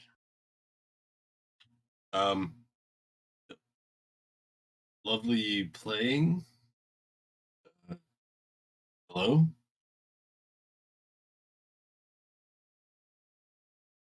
When you point it out at first, the flute is just going to drop and all of a sudden just kind of fall to the ground. And you'll just see his tiny little footsteps kind of walk away from like Terran as they kind of just approach before you see just a small little kind of like puff of smoke kind of form into a little bit of a creature that has 4 arms or 4 limbs and just a big circular white head, and its head just kind of like is spinning in circles, and it kind of like clicks at you a little bit. Eventually it kind of stops for a moment with the eyes above the mouth, and then a moment later the mouth is above the head or above the eyes, and it just seems to kind of be sitting there like staring at you almost as a wisp of smoke. Taran will immediately go to take the flute, holding it in his hands still.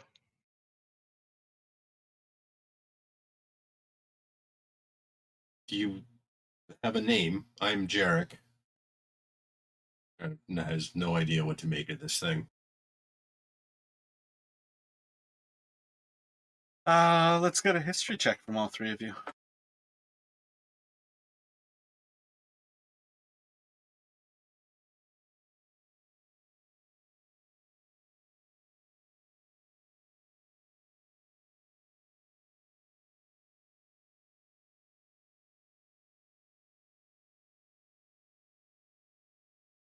Just crushing the history these days, Jarek. I guess I know more than I thought I did. Yeah, apparently I feel like your mother or your parent, when you were a child, read you a lot of fairy tales. And there was, some possibly rare book on lost cultures and kind of mythic creatures that people talked about but never really saw. And in particular, this seems to fit the bill of an elemental that you've heard about. Um, Trying to recall the name of what people called these things. A lot of cultures call them different things, but the common name for them is a chwinka. And they are basically an earth elemental. They are a kind of curious type of being. They don't have language. They don't really spend much time around like civilization, but they really, really are curious creatures. And they find humans or humanoids fascinating. It's somewhat kind of like a complement of nature if you see a chwinga around. On some level, it's almost like nature is kind of smiling back at you. And this thing's just kind of staring off at you with its head just kind of spinning.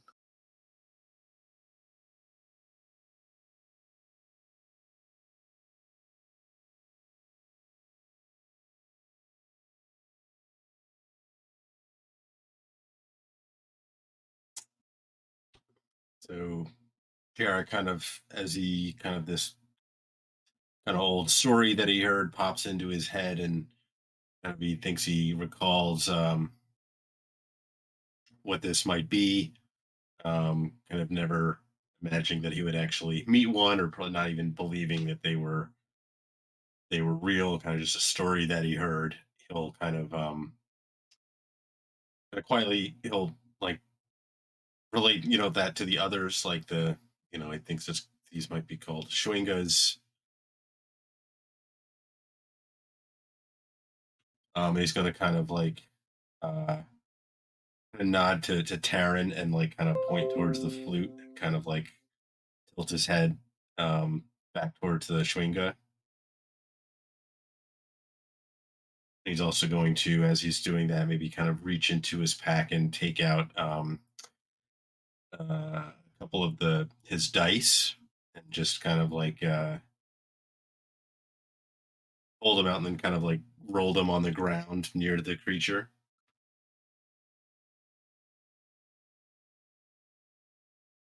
Roll a charisma check.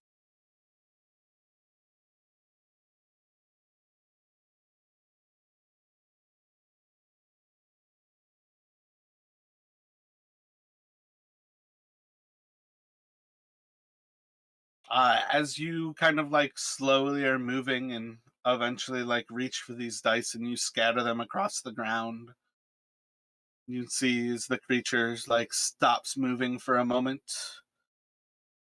and looking over them.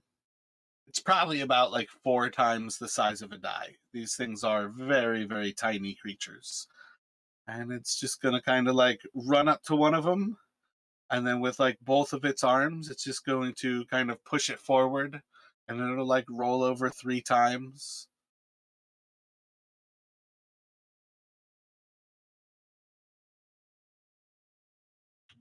They're kind of like nod encouragingly at this.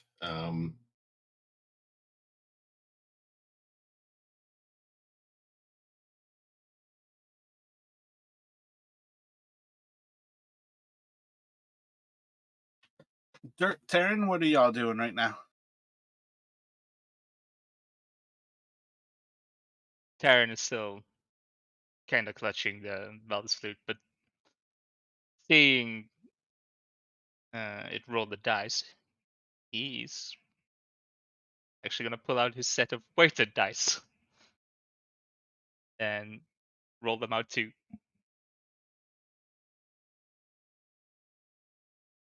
Make a charisma check. Oh, this is gonna be awesome.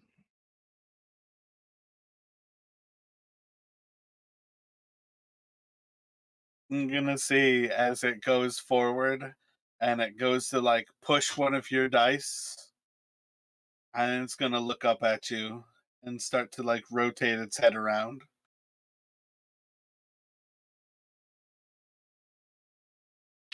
Remind me not to play with you, Taryn. Hey, I wouldn't cheat friends, okay?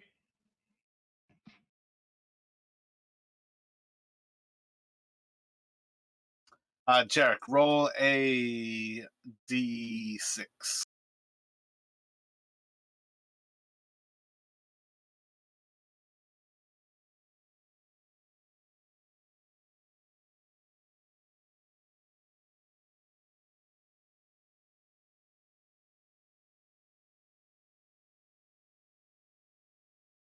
And roll just odd or even, any die.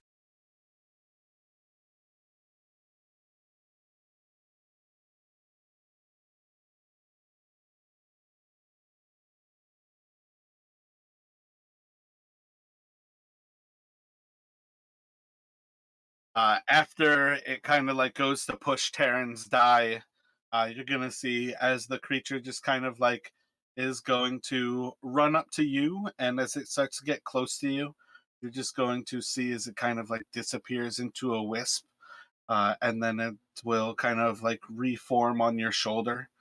And as it comes up to you, it's just going to lay its hand into you, and for a moment you'll kind of glow with a supernatural power, and this creature is going to then kind of like blow away in just like a wisp of wind, um, and it's going to give you a little power. Let's take a break here as I like put this on your character sheet. All right, sounds good. Yeah. So we just got Princess Mononoke. Yeah, 100%. Those like spirits of the woods. I don't see any way that those are not Chwingas. I'm not sure which came first, but when I first was reading about Chwingas, I'm like, yep, those are 100% from Princess Mononoke. Yeah, this went better than the other campaign where I met some and I was trying to like befriend them and like I think I was having like tea with them, and then my companion decided it'd be a good idea to like surround them to attack. What are you doing? Yeah, like these are curious creatures. Try to be playful. Do anything that seems like not offensive. Can I throw a fireball at them? Yeah, I was looking through my inventory, like I was like, should I take like a mess kit or something? And then I saw like I had dice. It's like, yeah, that makes sense.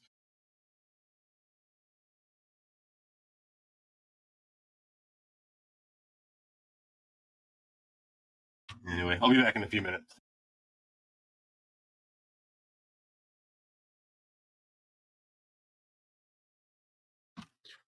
I'm back.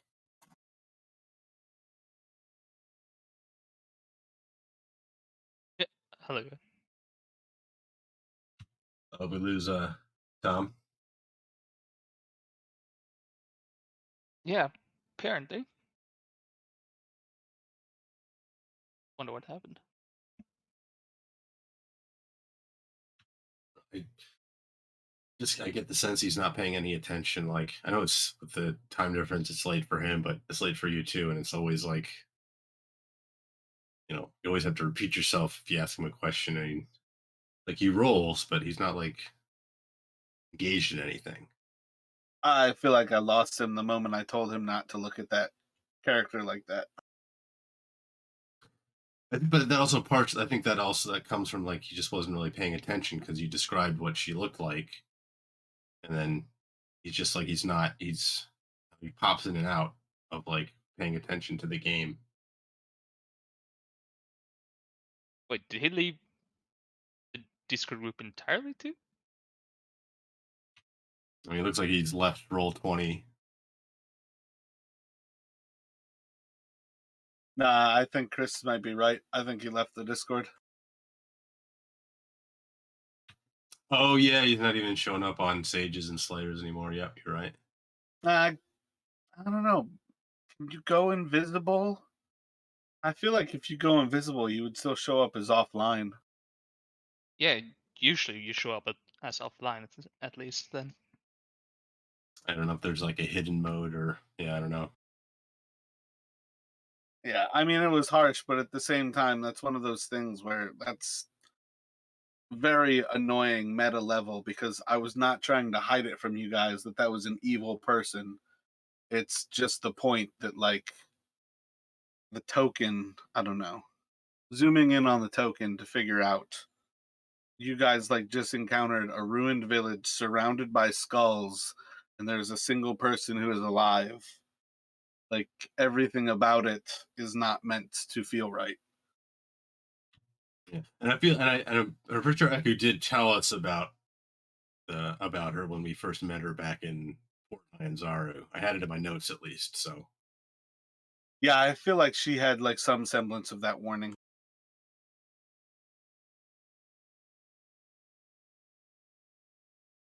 like I mean like yeah, as a player, I I'm pretty sure probably I'm gonna come to regret whatever deal I made with her.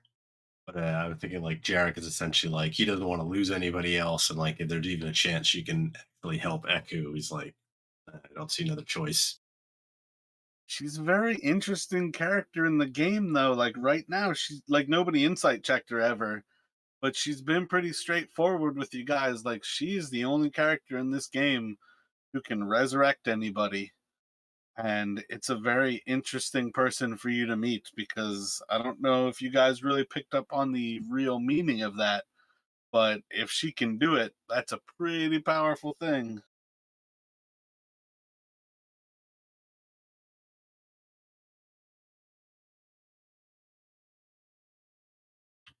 Oh yeah, like she can get around the death curse, or And at like least that to me should be one of those things where you're like, I don't know if that makes you good or even more evil. I'll be honest, I didn't actually connect those two. I was more like thinking like she's like powerful resurrection and then the curse would still affect, but oh yeah, that that changes things.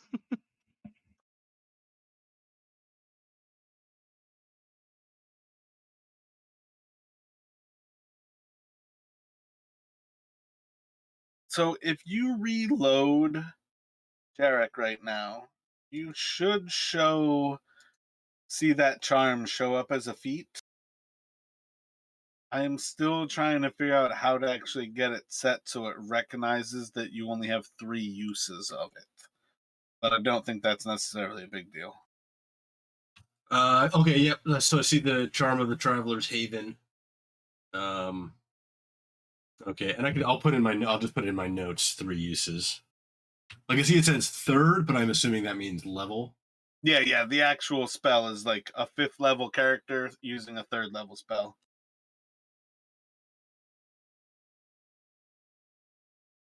Yeah, it had the room for it to say how many uses, but I don't know why it doesn't show up.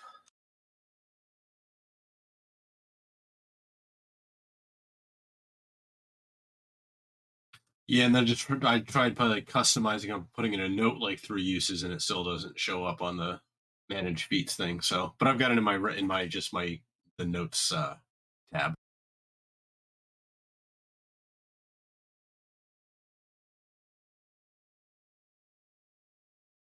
Yeah, I had to hide in that. Like, this is not a feat. You are not allowed to choose that. I had a guy start a different campaign, and he chose one of the like punishing feats when you basically sell your soul to a dark power in Barovia. I was like, no, no, no. That's something that happens to you when you sell your soul to stay alive after you've died.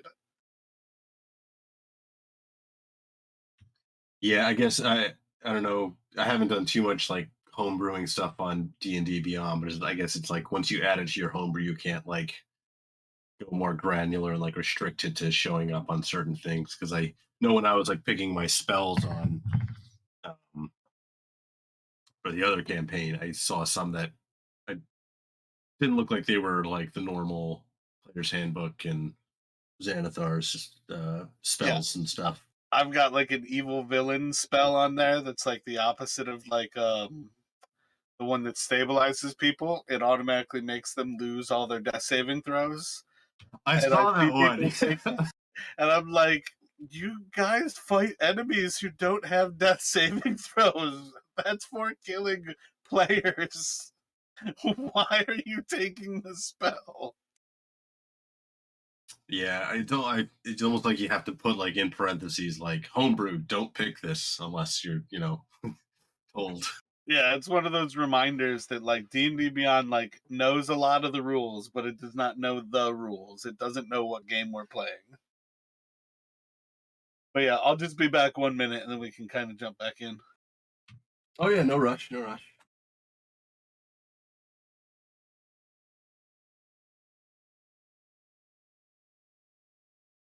So I think we were just in the process of you all kind of traveling across Mambala when you encountered that Chwinga, and it's basically just bestowed. I feel like that's the right word. Bestowed a gift on Jarek before kind of disappearing into the wind. And at this point, you all can kind of continue back forward, looking further and further for signs of the Terrafolk. Do another survival. Yeah. Let me get another survival from you here.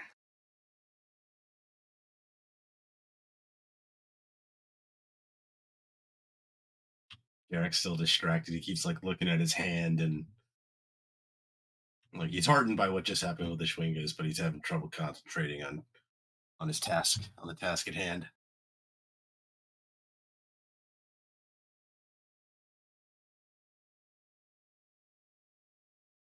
Alrighty, so as you all are kind of pushing forward here, there's going to be a point where you see um,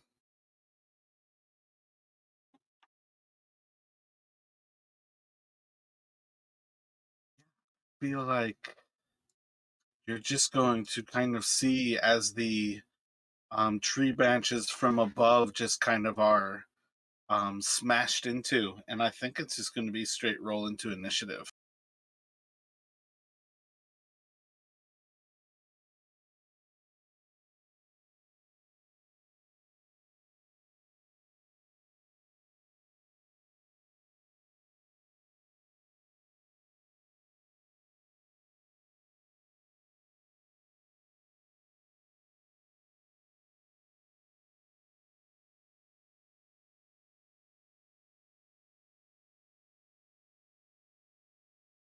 I forgot if we rolled them separately or if they go on our turn. So the side Oh case. yeah, they'll follow you.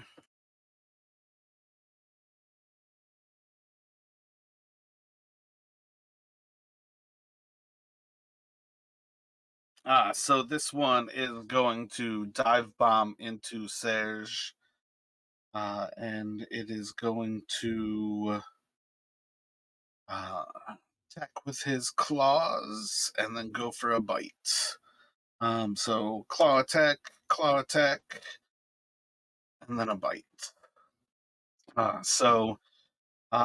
This is going to frighten Serge as it dive bombs out of the sky.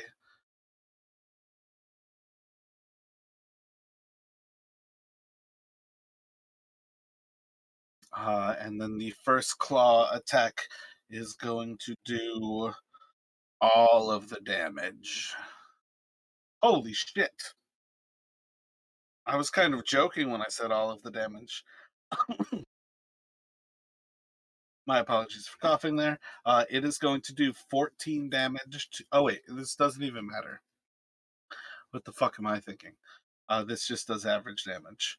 So it's going to be 8. Roll a Constitution saving throw with Serge. DC is 8.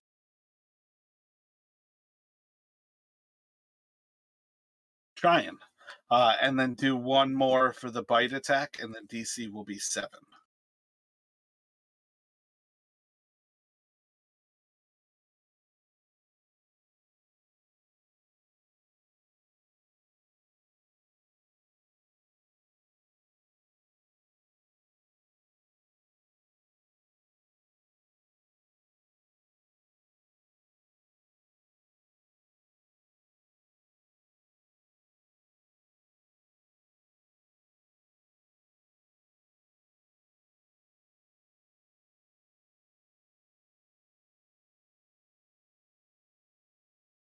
All right. And then it is going to fly back up into the air and away.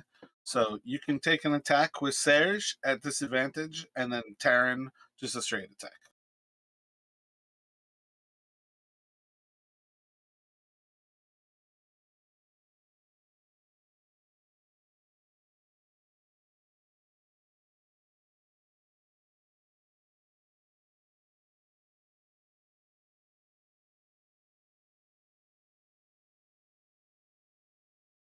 Oh yeah, correct.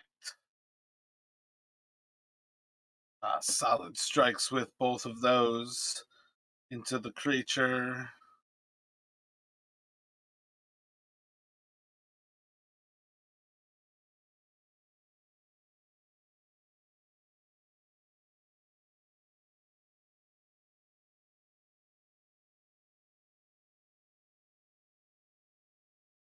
And then it's going to go to Terran.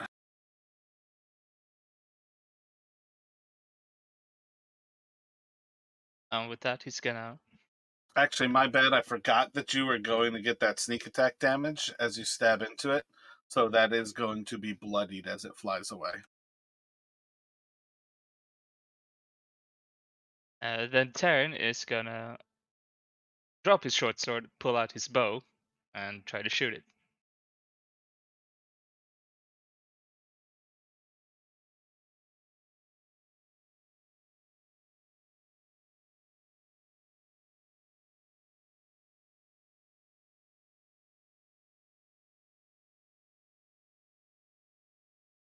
Yeah, so at this point, the arrow is going to actually fly into this thing's shoulder, and you're going to see as it's flying away, it is like flapping its wings and gaining a little bit of height, and then losing almost all of that height as it sinks down, and one of its wings is next to useless at this point.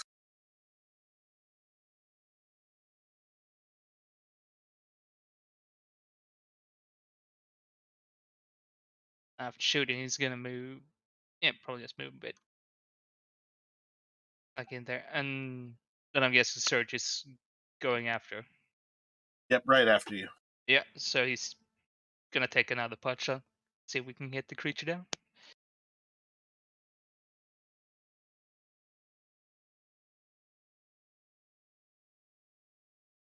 The erratic flight of the creature is keeping it from kind of getting hit there, and it just goes over the creature's head as it's flying away. And unless you'd like to move with him, it will go ahead to Jarek. So Jarek's he's going to move a bit, kind of like pointing towards the others, like keep an eye out. He's going to drawing his crossbow over his back as he goes. He's going to fire an arrow into the injured one.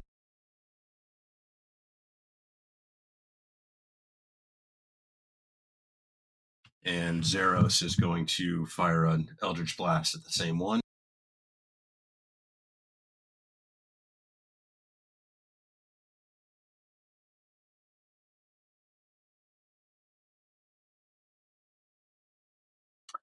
So as the arrow flies, like just under the creatures, it gains a little bit of height. Zeros is able to kind of keep it just on, and right as the creature is starting to like drop, it drops like right into his bolt. And you see like a little bit of the force kind of hitting into it, but you can just tell like there's a certain level of that was not a terribly effectual shot. Yep. And Zeros kind of backs up a bit. Jarek moves a little bit, and that's it for them.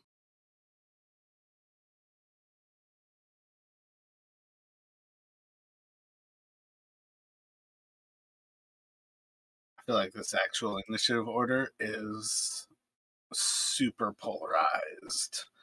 Bam.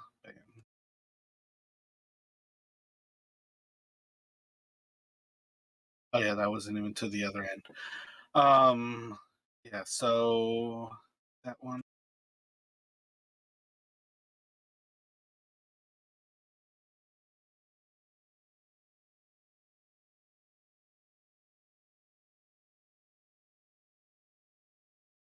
Is going to dive bomb into Terran with a claw bite. Big old one, and I was on secret still, claw, and then the bite attack. 16 to hit Terran. Feel like Yeah, that's a that hit. hits. So it'll get you with the last one, the bite, and that is going to do 6 piercing damage as it bites into you.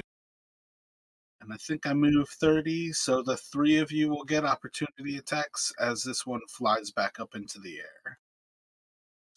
I don't know if I'd be able to reload my crossbow to take one.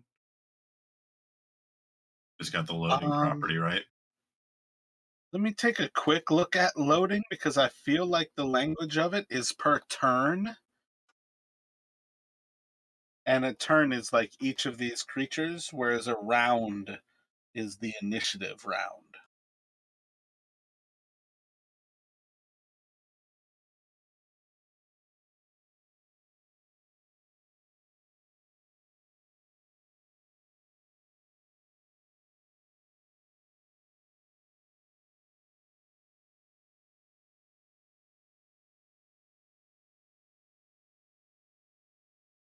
Yeah, it says you can only use one piece of action ammunition when you use an action, bonus action, or reaction. Okay, so maybe it's just like I can't use a multi-attack. Maybe that's pretty much just the only limitation, I guess. Yeah, I mean that's how I read it. So I would say you can take that as a reaction.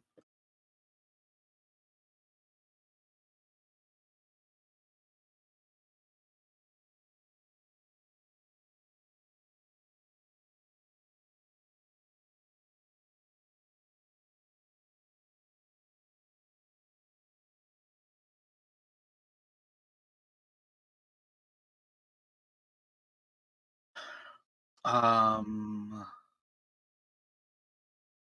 Oh my bad, Taryn. Yours would have been at disadvantage there. So I think all that does is no sneak attack.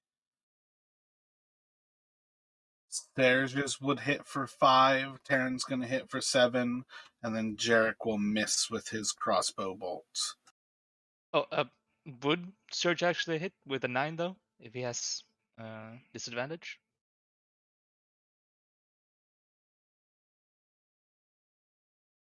Technically, the frightened though that gave him disadvantage is specifically the creature that hit him. Oh, okay. Whereas, like, you're frightened of the creature that you're shooting at here. I don't think you guys are frightened of like the other creatures. It's kind of a weird one. If the Terrafolk is flying and dives at least 30 feet straight towards a target, then hits that target with a melee weapon attack. Yeah, and the target is frightened until the end of its next turn. I feel like that's essentially just towards that specific creature. Yeah, it says specifically under frighten the source of its fear.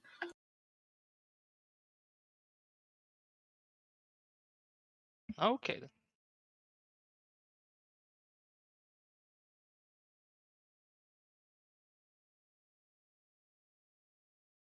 All right, just as a very polar difference here.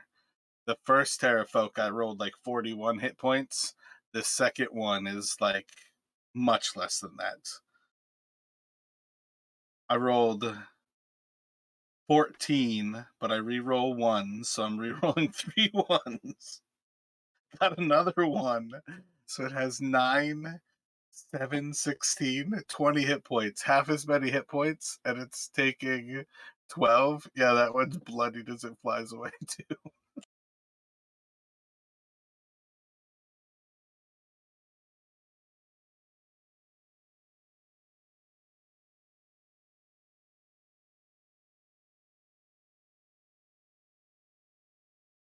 So back to the first guy. It is going to continue the battle. It is going to bomb into Terran. I think without actually closing the distance, it's going to um, throw 2 javelins at Terran. So the first one is going to hit, the second is going to miss, and it's going to do 8 piercing damage to you, as it basically hovers about 20 feet above you all and tosses some javelins down.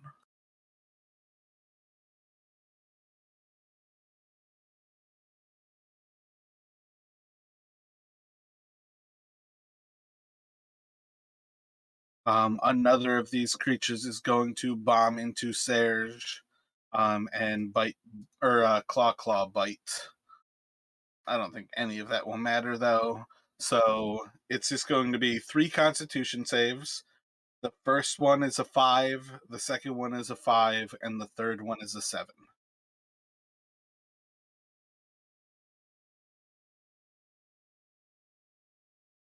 And then it is going to be on you their turn. Oh wait, my bad. That one's going to fly back up into the air. I think it's got another 10 feet. Serge would have a disadvantaged attack at it. Has he already taken his reaction though? Yeah, I did on. Oh the yeah, one- yeah, my bad. I feel like I might have given you extra reactions. So oh wait, no, you actually reset it though. So this is going to be back on you their turn. You've got 2 of these creatures are bloodied, kind of east and west of you, and then one is kind of flying away almost directly above you.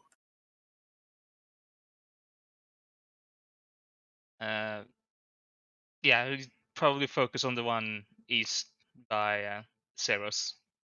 So taking a shot at that one.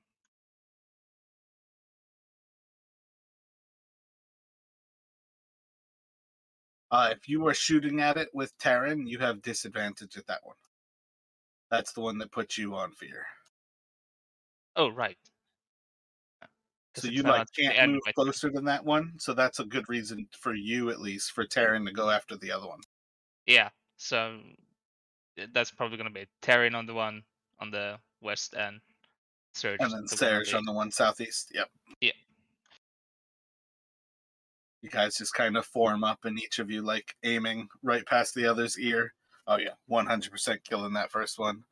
And then he's just gonna kind of go wide of the other. Nice shot. And then after that, it's gonna go to Serge. Or not Serge, Jarek. Okay, so Jarek's going to this one between me and Taryn. This is it's up in the air a little bit, right? Yeah, it's like 10 feet above you. Okay, so yeah, Jarek's going to fire at the one that's kind of over there by Zeros.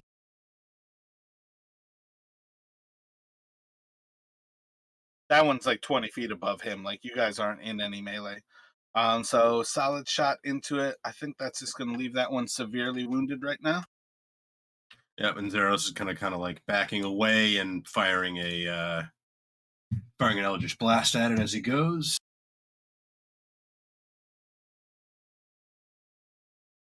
And that's going to bring that one down to the ground.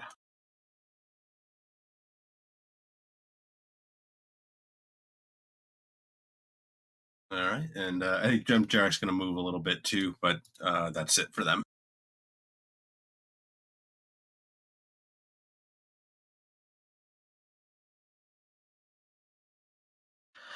So one flying overhead, probably about 30 feet above you. And it is about to rain down some arrow or some javelins into Zeros. The second one should hit, and that is just a con 9 save, please.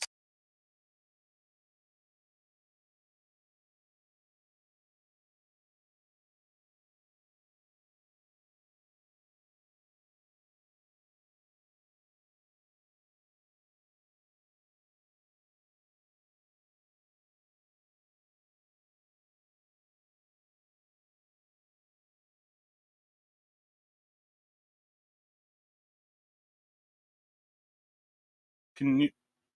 Did you roll that? Yeah, he failed it. He got a 3 on his con save.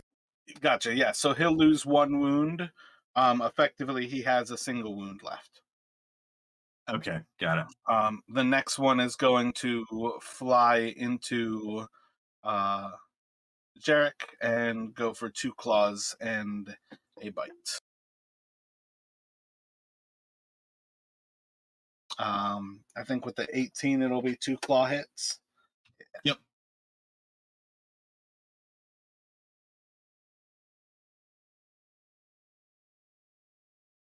So it's going to do 10 piercing or 10 slashing damage as it dives down into you. And you will be afraid of that one until the end of your turn. Okay, and that was the one above, north of me or south of me? Sorry. North of you. And shit, I think I flew 40 feet towards you, so it's going to go 10 feet above you. You can take a opportunity attack. If you still have a reaction, I feel like you do. Yeah, this is right. Yeah, it's been a turn now. Yeah. I think 10 misses though. Yep, it'll just go like a little bit off of the creature's hide as it kind of plinks off of it and flies away. And then this one is above Terran.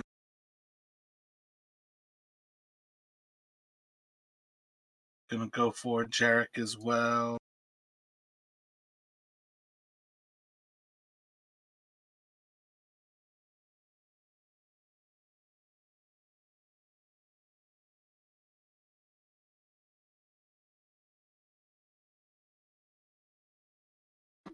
Yeah, I think it's just gonna fly kind of off to the north and then about 40 feet up into the air before it kind of turns and at the last minute is going to huck 2 javelins into Jarek.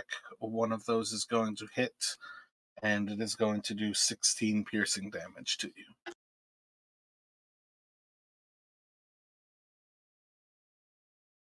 All right, Jarek is severely bloodied. And then it's going to go to Terran. Right now, and now you all have 3 of these creatures left. I think one is 30 feet, like directly above Jarek. The other one is kind of flying away from him, about 10 feet above him.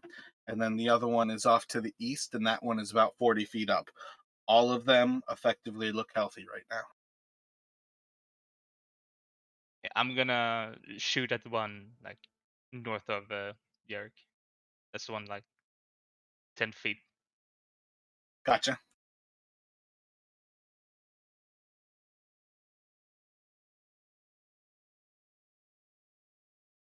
Solid strike into it.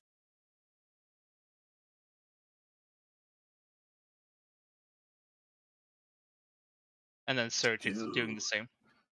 Another that I rolled 3 ones.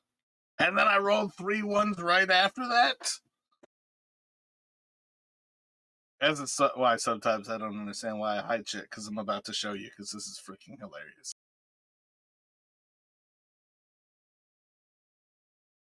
rolling for hit points. I don't think it's actually going to live past Terran shooting it because it has +4, so it's 11 hit points. Oh yeah, I was gonna give you the 9 is still like all. So yeah, with those 2 arrows into it, it's gonna fall down to the ground dead. But that is absolutely insane hit point rolling there. And it will go to Jarek.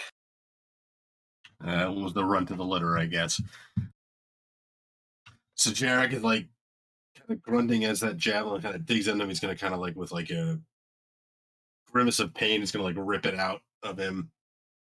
Right, drop it to the ground. Take aim at the one nearest him, right south of him, and fire another bolt.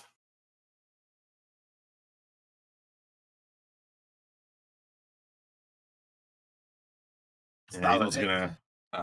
gonna go ahead and second wind with his bonus.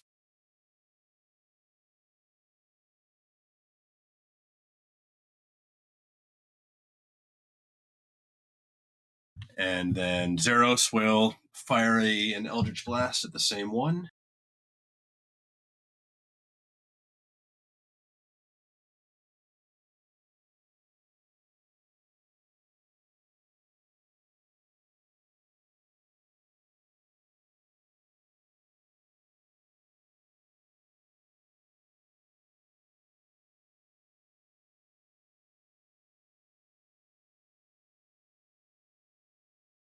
Yeah, that's just going to bloody it. As the bolt and the Eldritch Blast slam into the creature, you see as it kind of like spins and just gives off like a spray of blood before kind of recovering itself. All right, and that's it for them.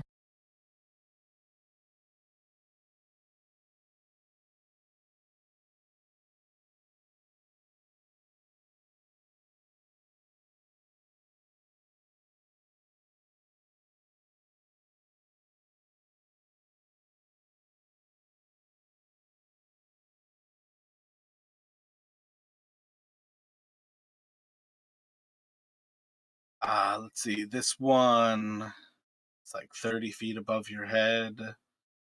Yeah, this one's just going to kind of continue to fly almost vertical before it is going to turn back down and just dive bomb into Jarek.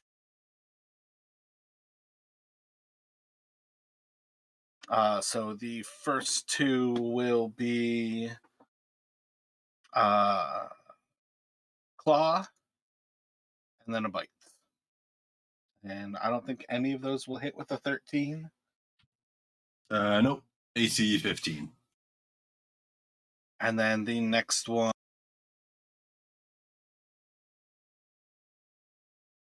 is actually going to start to fly away to the southwest.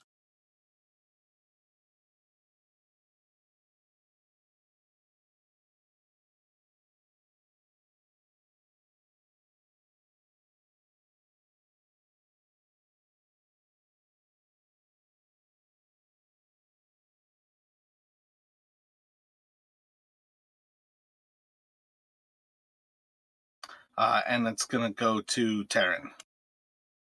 The one that's trying to fly away southwest. How far away would it be from us now?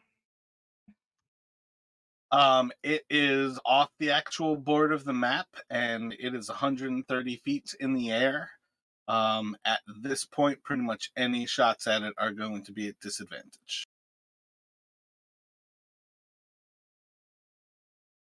Yeah, okay. We're gonna try anyways. So Terran and Search is gonna try to both shoot at the one flying away. Go for it. Take them shots.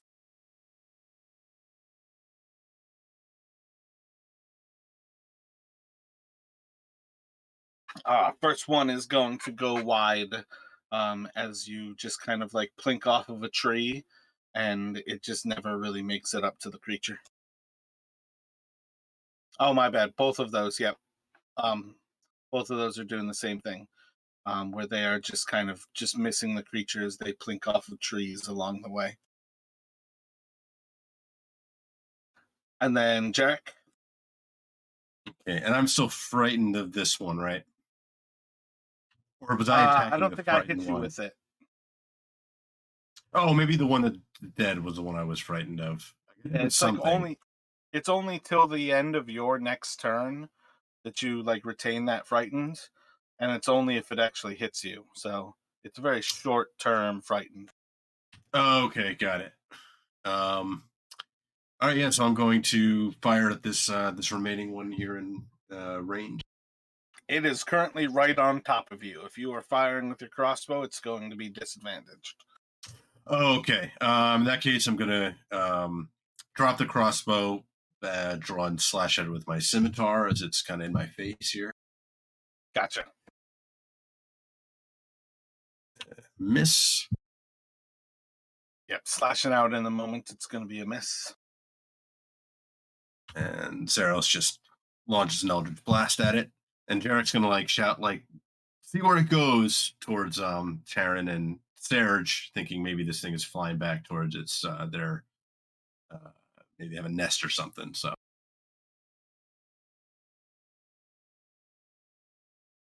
And then this one is going to fly away from you there, Jarek. You will have an opportunity attack.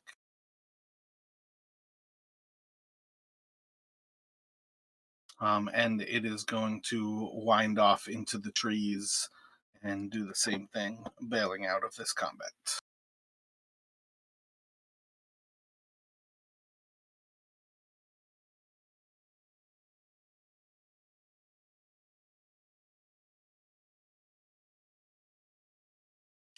So you all have a solid understanding. These things have flown still off into the southwest, relative the direction that you've all along thought you were going.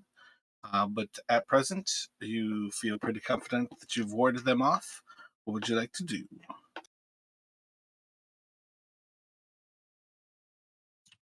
Jarek will go try to gather up the bolts he fired, pick up his crossbow and all that, and then suggest we press on. So we're going in the right direction. Yeah, and Taran would pick up his short sword and go, yeah. But so you need to keep an eye. A couple of you can keep an eye to the skies. I'll try to I try to track. Just want to make sure we're not taken by surprise. All right, if you keep an eye on the ground, we'll keep an eye on the sky. So do another survival, and let me get a perception.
Dawns on me that I'm not necessarily prepared for this fight here. This is what I was going to show you. I feel like you guys aren't going to fight on a cliff face.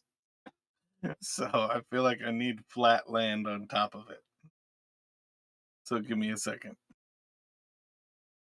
I would not want to fight flying things that can potentially pick us up and drop us off the cliff. I don't know if they're big enough to do that, but that's what I'd be scared of. Oh yeah, you saw them do it too, Island, the last time you all went to Oh, fight that's these right. things. That's right. I mean, technically, Taran has what's it called, pittance and a rope, so we could climb down, but I don't think that would be a smart idea.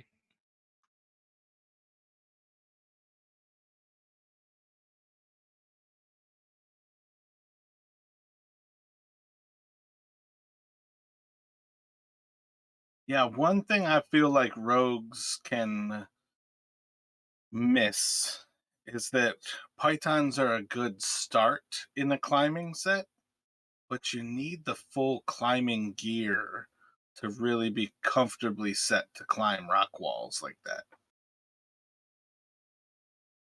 Like an actual harness versus tying a rope harness versus tying a rope around your waist are very, very different things.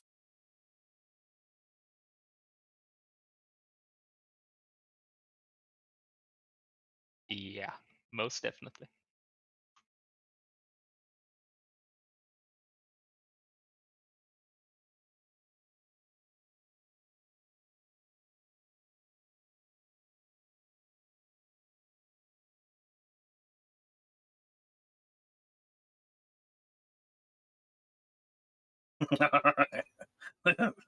This doesn't look super, super freaky. If you scroll down, there's the cliff face, which is about halfway down this map. And that's going to be where it goes from flatland up top inside of the forest to just sheer cliff down. I think this place is like a quarter of a mile high, like I think it's like 1,200 meters. So it's just sheer cliff face, and you can see kind of the roost of their cave a little bit below you all as you all are coming to this point.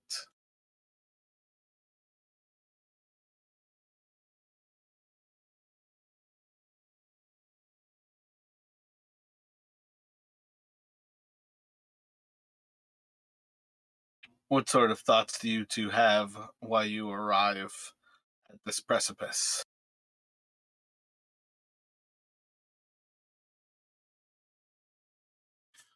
Um, how big does the cave mouth or opening look?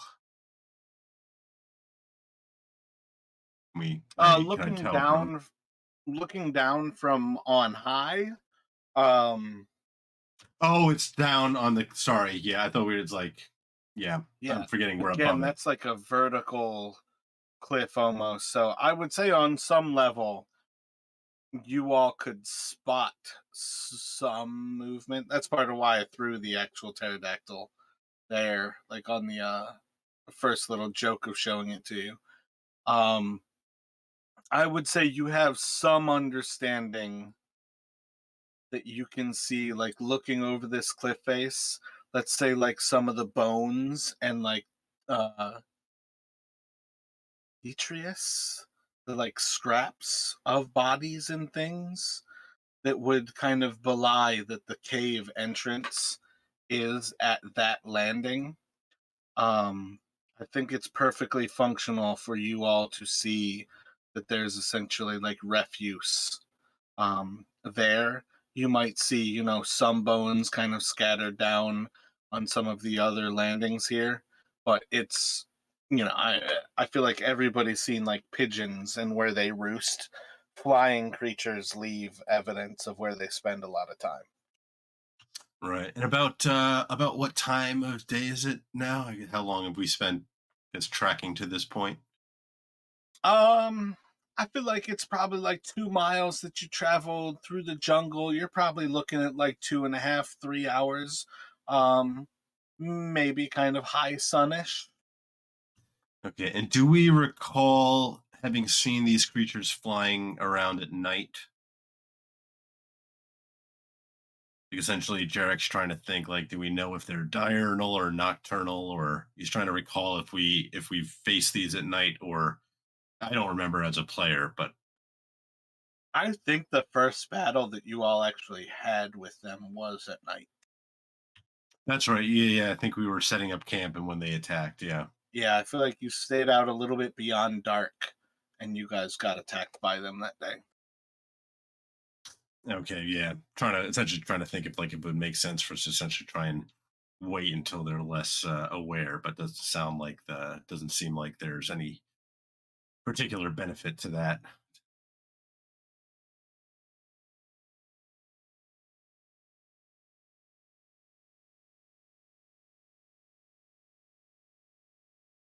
I don't know, Darren. What do you think?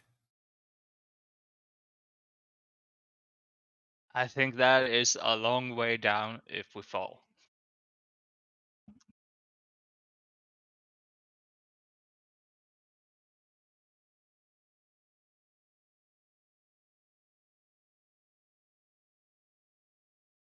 And it's a pretty. This is like a sheer cliff face, right?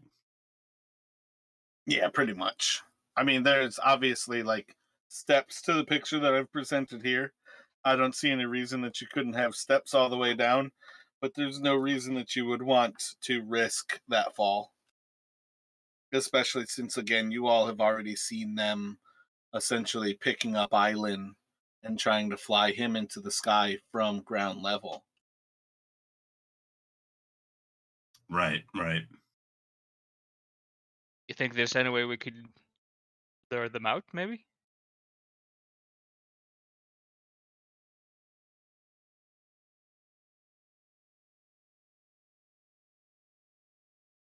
Yeah, possibly. I mean, they found us easily enough before. I'm just worried about how many might be in the down there. Let me get a round of perceptions from you all right here.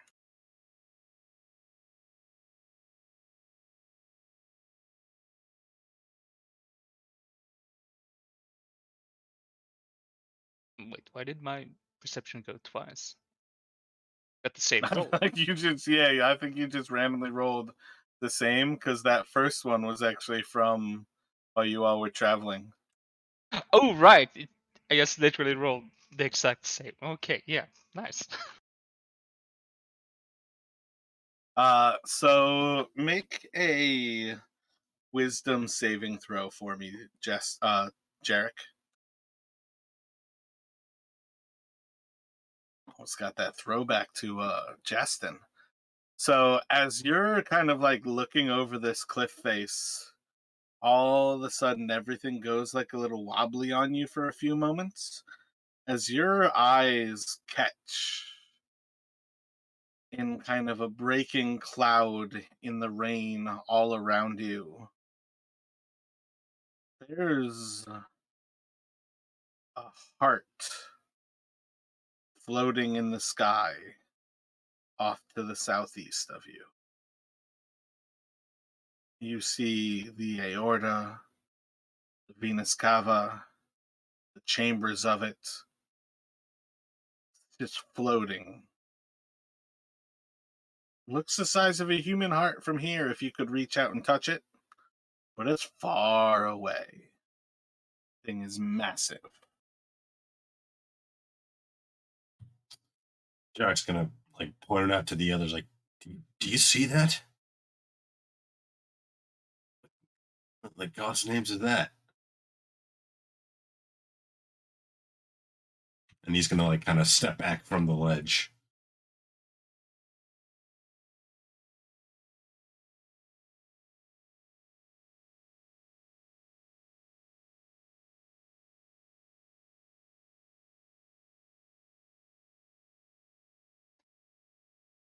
As Eric's pointed out, do we see it, or is it literally there, or Yeah, my bad. As everybody starts to spend a moment to actually look at this thing, yeah, 100%, you definitely notice this heart floating.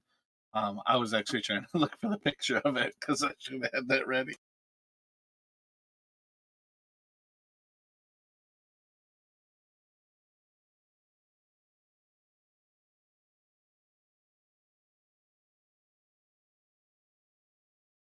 Do we see anything below it? Like, can we tell what it's floating above, or is it too far away? If your eyes don't betray you, it's floating above the jungle. Does it appear to be beating, or just kind of like a still image? As you take some time to try to like focus yourself, you see that it seems like maybe what seemed initially to be like an artery might be a tree growing out of the top of it. And perhaps that's just like a floating font of earth.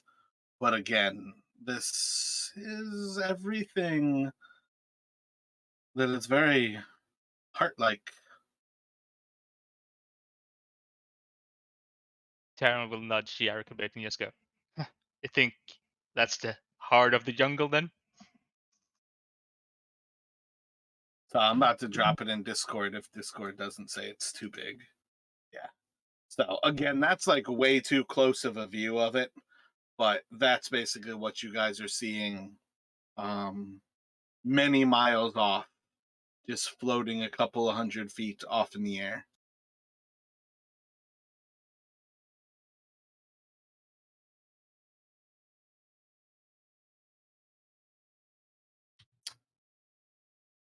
Jarek's gonna groan at Terrence's comment.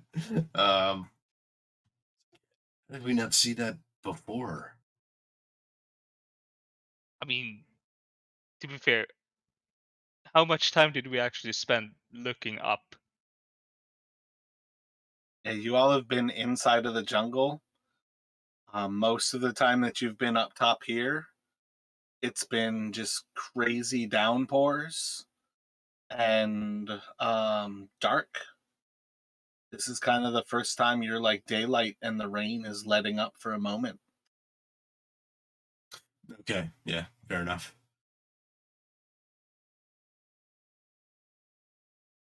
But yeah, questionable humor aside, what do you think it is? It looks like a heart, but maybe that's just my mind playing tricks on me.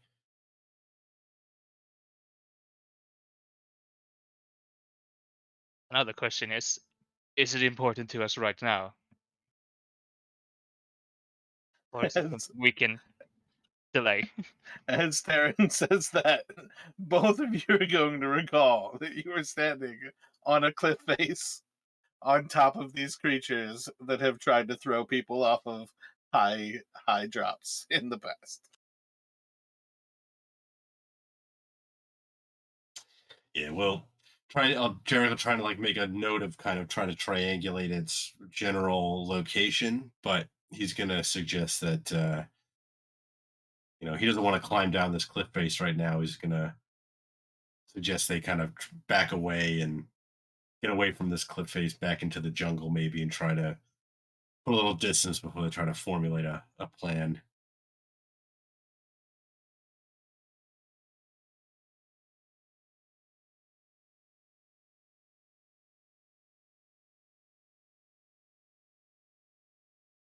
Yeah, so right now, on this map, y'all are again still on top of Mambala, like at the plateau. You are looking over this entire like field of kind of swamps and lakes. And this heart is effectively as far as the eye can see on the other side, like floating above the forest. So let's go.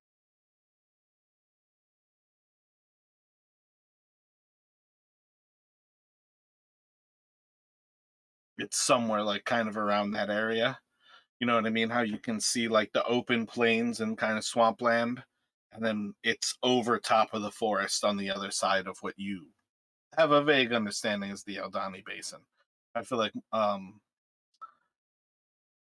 Eku named that for you at some point. Okay.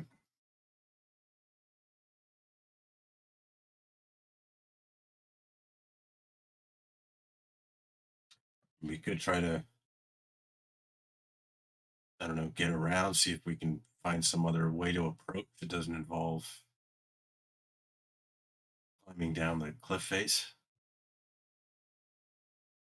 I don't know if we'll find anything like that.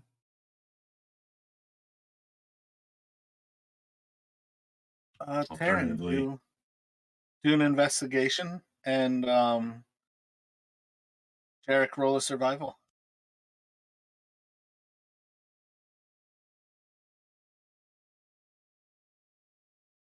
survival skills have been subpar today. Yeah, you've rolled really, really low on like all of those survivals. Yeah, 3, 4, 6. Yeah. So taking some time, you all are eventually going to come across an area where Terran spots there seems to be a fissure in the ground above. You can't take like all of your gear, but you can kind of wedge yourself into it and start to descend down into the ground.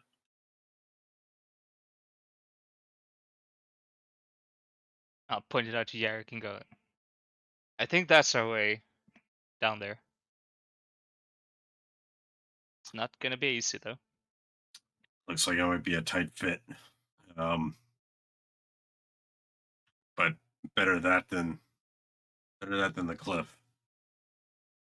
Maybe we can find some place to just hide our stash our gear. Have to I can't take everything with us. I think you all are already in pretty light armor, right?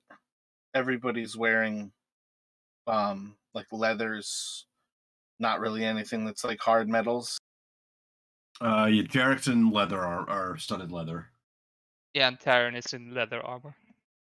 And I don't know if Zeros would be wearing any or maybe just regular leather. And I forget what warlocks start with. Yeah, warlocks have access to, I feel like, light, maybe medium.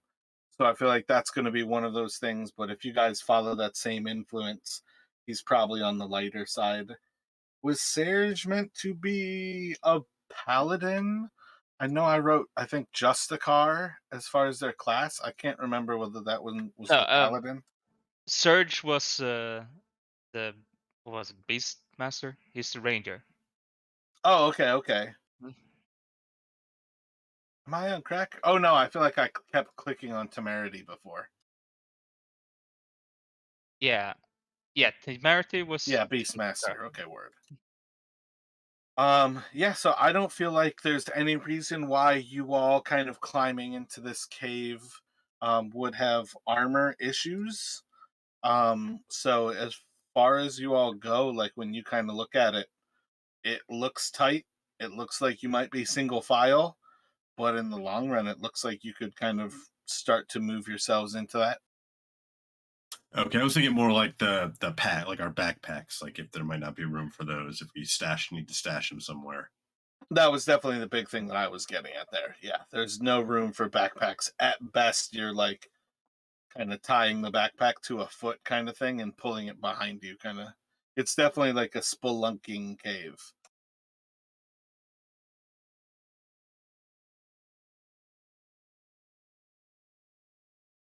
Yeah, so Jarek would probably try to, at the very least, kind of maybe if they can find some place nearby to stash some of their stuff, and he would just take like kind of what he feels like they might need, um, like a couple torches, um, some rope, stuff like that. But like his bedroll and some of the bulkier stuff, he would look for some place where he can kind of leave that, maybe try to cover it with vines or under some leaves or something like that.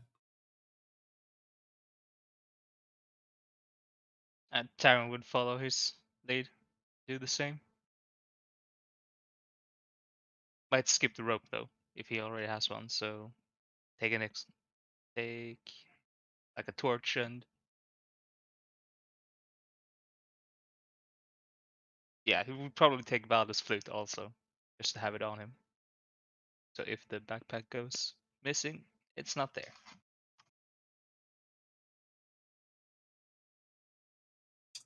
And Jarek will offer to take point.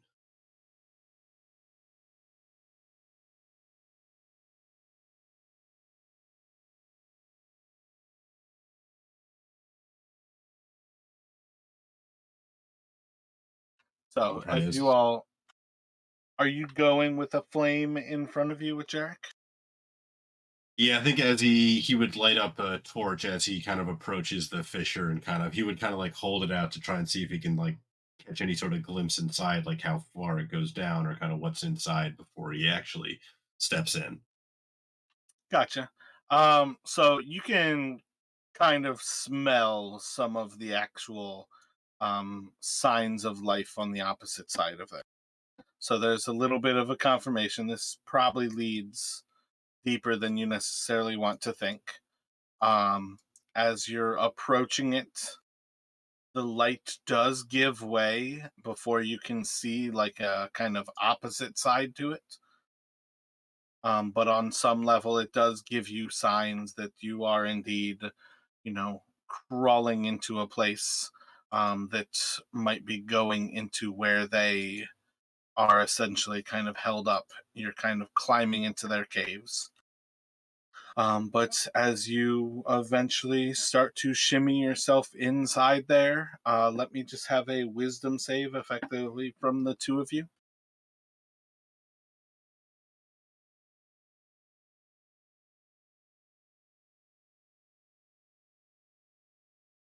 So Jack's as claustrophobic. yeah, as you go in at first, you're just gonna start to move in, and there's just going to be a point where you're kind of pushing yourself forward, and you're just gonna start to freak out for a minute, and eventually from behind you can feel Taryn's like hand on your foot. Where on some level, if you're going to make this, whether you go forward or go back, you kind of have to calm yourself. um, but effectively at this point, like Jarek went first, and just the fact that you are like hyperventilating is making you larger than you should be. And it's one of those weird little moments where, like, you just have to calm yourself and you'll be able to move forward or move backward. But at present, Taryn basically recognizes the signs like, you're just freaking out in a small space. Oh wait, what am I talking about? Taryn is a small creature, so there's no way that you have to take it either. But I feel like that's kind of where we're at here. Is Jarek is going to squeeze himself in, and then all of a sudden recognize like, fuck these tiny little spaces. Yeah, like like it's like a piece, like a kind of like a little corner of his armor gets caught on the rock, and he kind of gets stuck, and then it kind of just it snowballs from there, and he's like you said, he's like hyperventilating, and then he stops and he kind of like tries to like take a few deep breaths, uh, calm himself down, kind of mutters a little prayer to Lathander, trying to like get kind of back his head back in a decent spot. Um, where he'll take like kind of one final deep breath and try to start kind of crawling forward again.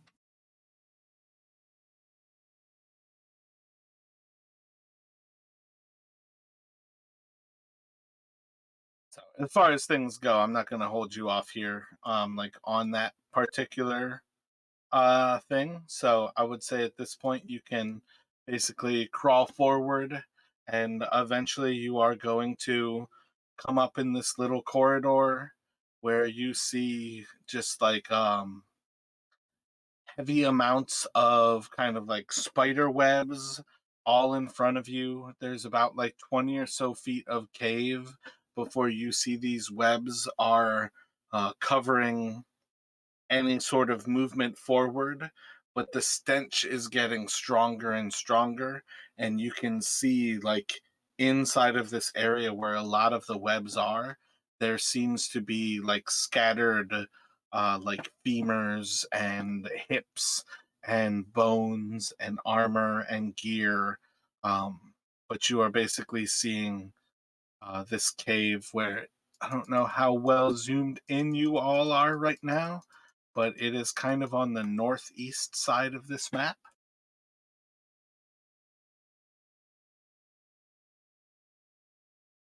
Okay, yep, I can see it.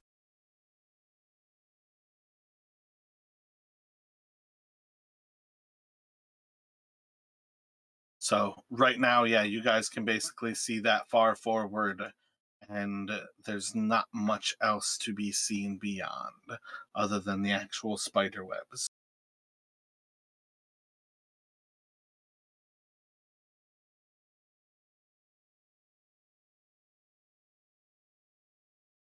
So Jarek's going to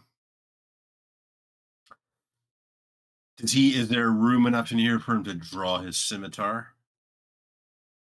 Yeah, like by the time you all get to this point, you're kind of in a larger chute where, yeah, there's definitely plenty of space at this point. Okay, so Jared's going to try and kind of start slashing through some of these webs to try to make a path.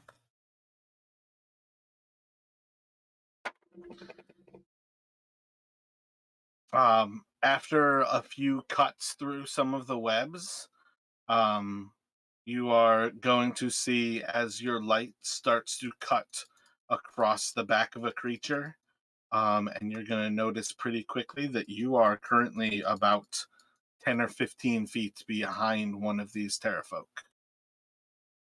That would basically put you kind of up here cutting the webs.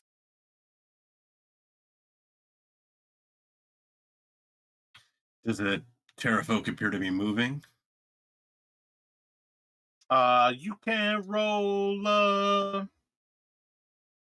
Because I'm trying to I see, guess like, more they of a seem to be perception. caught in the webs or.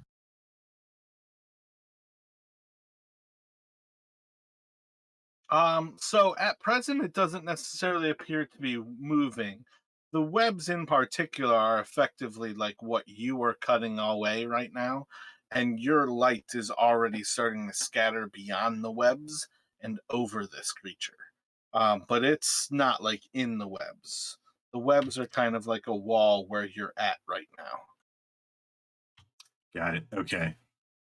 I think at this point you would kind of be gathering that perhaps like the webs are almost something that has kept the creatures from discovering this spot.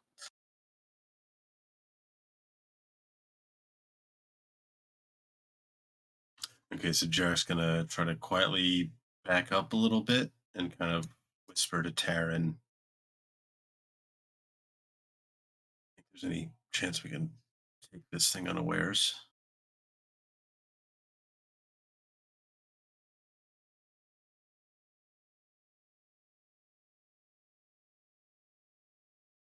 Doesn't seem to have noticed it yet. I could try to sneak up on it if you want to.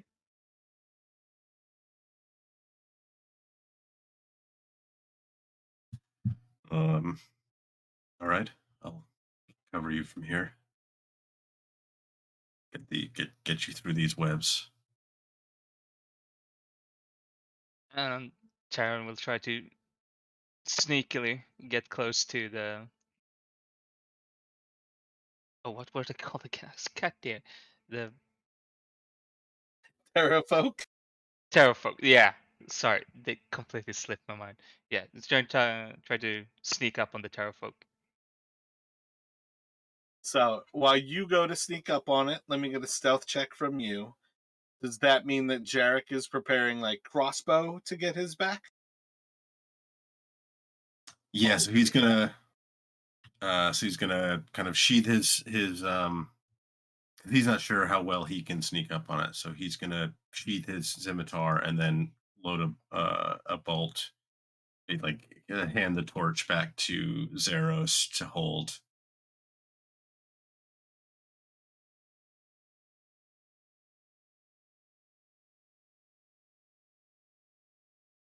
So as you move up to it, Taryn, kind of make your way through the webs, getting closer and closer. I am assuming you have, what is it, two short swords out? A short sword and a dagger. Gotcha. And when he is ready to make an attack, Taryn can make his attacks, and you can release your bolt.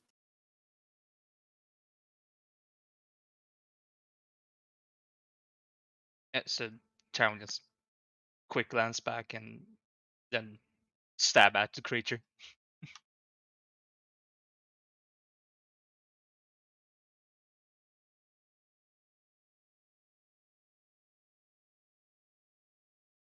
I need to get rid of that short sword. It's defective. You've got advantage sneaking up on it right now, so it's still effective enough. So 16, 20, 26 damage.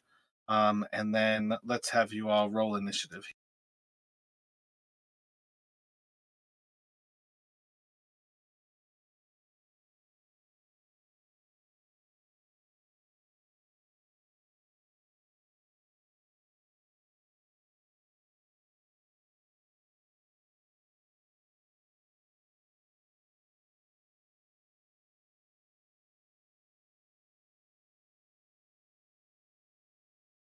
All right, Taryn. So as you stab into this creature, what did you guys do? You did 26? Yeah. This creature is incredibly bloodied by your first attacks. I assume you're just going to continue stabbing it in, or I guess really it's slashing at it. Right? Short sword slashing. I think the dagger might be piercing. Oh, they're both piercing. So yeah, stabby motions. Go for another round of attacks, Terran, as it doesn't seem to be moving quick enough to react to you.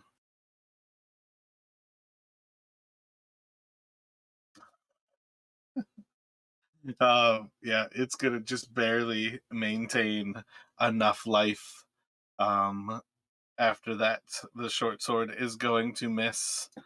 The dagger will hit, and this thing is just like in incredibly terrible shape as it is trying to figure out what just bit it from behind, kind of shit. And it's just going to scream out as it basically it's going to like try to like crawl away from you on its hands and knees so you can have an opportunity attack against it, Taryn. But it's like screaming out as it's basically moving away from you, and like you'll see kind of for the first time that this thing almost has like 6 limbs as it has its arms, but its wings, when they're landed, it almost like walks on the wings like it's with like its hind legs and then the wings as front legs, like it were a quadruped. And it just starts to kind of flee away from you here. And as you kind of like stab it while it runs from you, you guys have made enough noise that you should expect shit to come and investigate this creature. But at present, what would you like to do? Yeah, so Jarek would have like flinched as this thing screamed out. He's going to move forward towards Taryn. And effectively, you guys can see like its body is basically in this actual room. Yeah, I was gonna say if Zeros comes forward with the light, you'll get a little bit more of a sense of this room. It's a larger kind of corridor of the dungeon, or not of the dungeon, of this cave system, and it kind of continues off like wider around the north, and you see that there is like an actual like kind of exit tunnel almost on the kind of western side of this actual area. And does the how high is the ceiling here in this area? Most of the ceilings are going to be kind of as high as they are wide. So, like with lights, you can kind of see like the area you came from is about 15 feet high. Yeah, this specific area is about like a 40-foot kind of bubble. And then where it kind of closes back down into the next little pathway, it may be only about 7 or so feet high. So they could take to flight here, but they are going to be severely limited in how they fly inside of these caves. Okay, yeah, that's kind of what I was thinking. Like maybe these things are easier to fight if they're not flying all around. Yeah, and you've already seen that they primarily these are like dive bombing attack creatures. They use their height to either fly in, attack you, and kind of get away, or they are basically flying out of your reach and throwing their massive javelins. Right. Yeah, so Jarek's gonna say like probably heard that. Should press forward. Keep an eye out. Yeah. If we can, try to take them in the tunnel, I guess. Is it easier to so they can't overwhelm us? So Agreed. in the next few moments here, you all are going to see as another creature starts to kind of force its way through the tunnels ahead of you. Taryn, what are you doing as you see this creature? Let's see. As I see it, I think Yeah, It's like wings are kind of pinned to its side as it's kind of moving itself through this bit of a cavern. And the first thing that you're seeing is that really long pointed head and kind of the spike that kind of comes off of the back of it before it notices the light. I'm thinking from this distance. Oh, can I find it?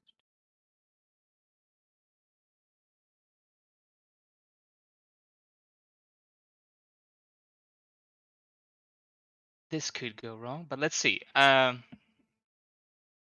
cunning action dash, basically, up to it and strike it. You have your normal movement too, so like you can move, and then if you still need to, you can cunning action dash.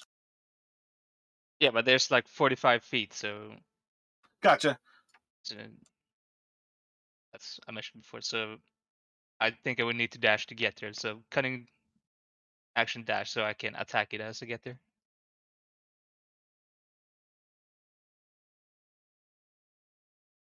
Like a lightning bolt. That little creature crosses. With a defective short sword. God damn it! So just crossing the distance as you slash out with your short sword, you just kind of plink off of the wall of the cavern and are going to effectively miss the creature there. And that's movement bonus action. Do you have any more movement that you wanted to do? Otherwise, it's going to go to not Zeros, Serge. Yeah, no, I'm staying put at the moment. So Surge is it's gonna shoot from here. So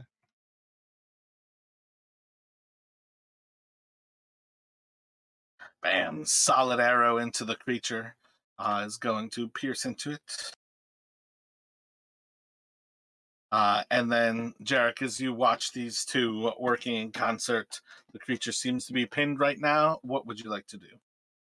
Yeah, so Jarek is kind of charging forward.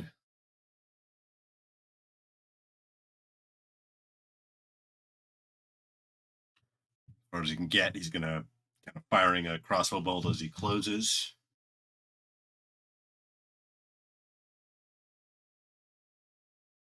Missing. Gonna go like that that closer range against the wall. That arrow is breaking. Actually, you know what? Still put it to an arrow. Roll a d4. On a odd, it's gonna break. Bam! You're good to go. All right. Zeros is going to move in a little bit, kind of hugging the wall and try and Eldritch Blast it.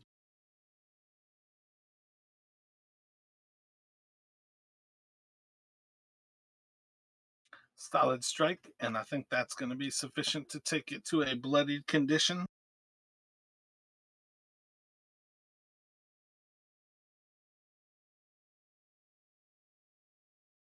As it starts to recognize what's going on here, you see as the creature starts to kind of force its way backwards, and it's just going to bite out at Terran. 15 hits you, I believe. yeah, that hits. Um, Whoops, my bad. Holy shit! For 4 piercing damage, as it pecks at you, and then it is just going to try to swing out its claws before it tries to run from you. The first is going to hit. The second one is a 13. That just barely misses. Gotcha. And then the first one of those claws is going to do 5 piercing damage, and then it is going to run away from you, so you'll have an opportunity attack.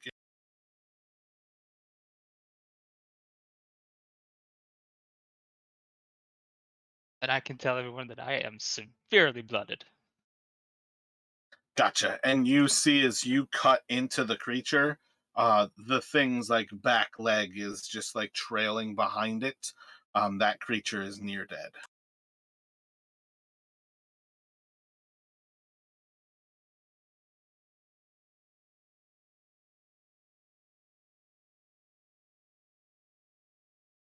So as it rounds back up to you, I guess realistically, let's see, Zaros is up there.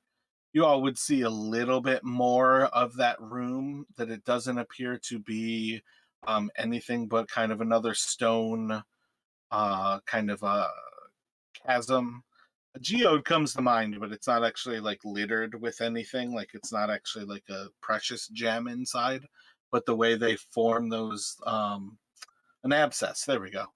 Um, so like Terran right now, you can kind of confirm this creature moved into it, like westward, and then has gone southward. But that area at present, as far as you can see in just like the soft light of the dark, it seems to be clear and open. But other than that, right now, light wise, we're sticking to the fact that you guys are pretty limited here until you have more light sources. But what would you like to do, Terran? After being a bit bloodied by the creature, he's gonna hang back for a bit. Let the others take the lead. That and not seeing anything. So just move back.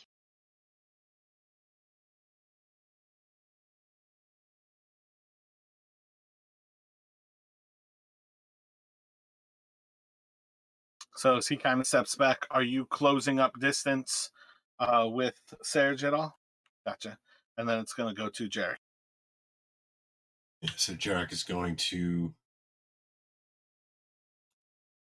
I think he's out of Zeros's light range, so he's going to try and like peer and see if he can make out anything of the creature. It's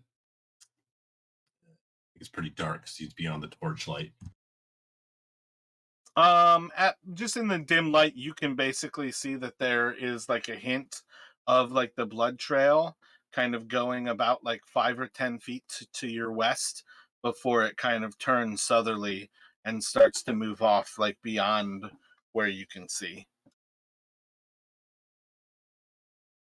Okay, so moving to there kind of needs more light. He's going to hold an action to fire if he sees one of these creatures uh, come into his view and call for um, kind of like trying to like whisper over to like Zeros, like come on, and then kind of holding it there, and Zeros will move dutifully forward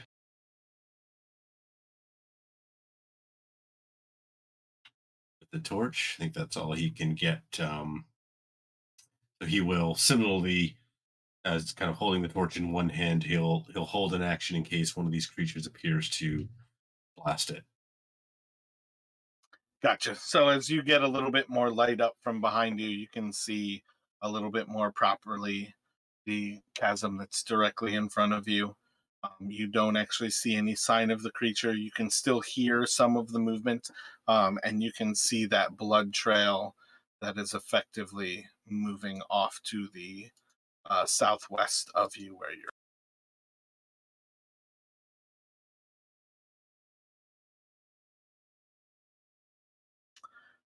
And then it's going to go to back to Terran. Yeah, seeing as we get a bit more light now, Terran is gonna move in like this. Move up to Jarek basically. Just like that. Doesn't really want to get ahead of anyone right now. And Surge is gonna move as far as he can.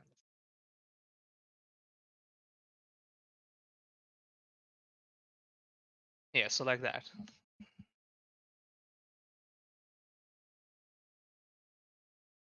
And I guess Surge would hold his action to shoot if any Terrafolk appears.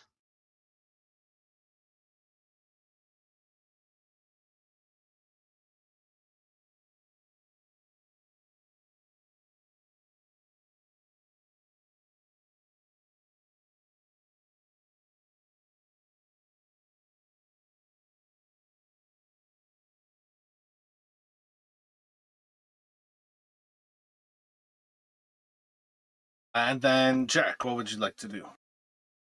Jarek's gonna kind of like seeing Terrence looking pretty hurt. He's gonna kind of like cradling the crossbow in one hand. He's gonna kind of like uh, pull out his healer's kit, um, and he's going to like let me think, kind of like motion to Taryn and try to patch him up.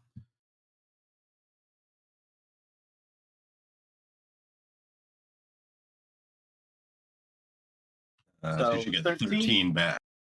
Yep. And once he's done that, he'll just kind of move.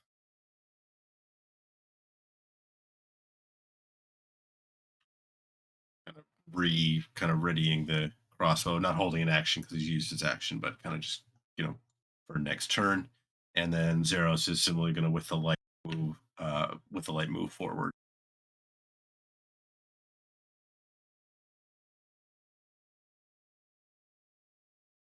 So as he kind of turns that round, you will see down a corridor inside of this little area, another of these creatures that is crawling towards you on top of all of this blood. Very clearly not one of the injured ones, but again, it's just kind of pushing itself forward through these small halls, and it seems to be headed in your direction. Zeros has no reason not to attack it. Okay. Yeah, once I guess if he gets there and he sees it, he'll, yep. Yeah, unless you had to dash to get there. Yeah. Yeah, that's a Look like a terrible shitty crit. Like, you got that crit damage, but you don't really have that crit damage. I mean, I could have rolled better on just a normal hit.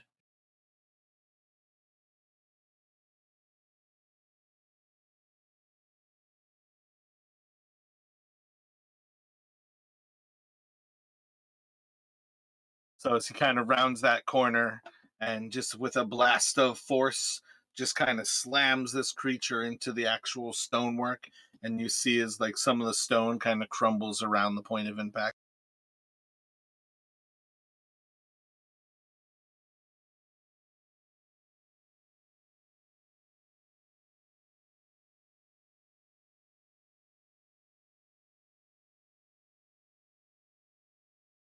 All right. Yeah, so that would be it for them, Jarek and Daryl.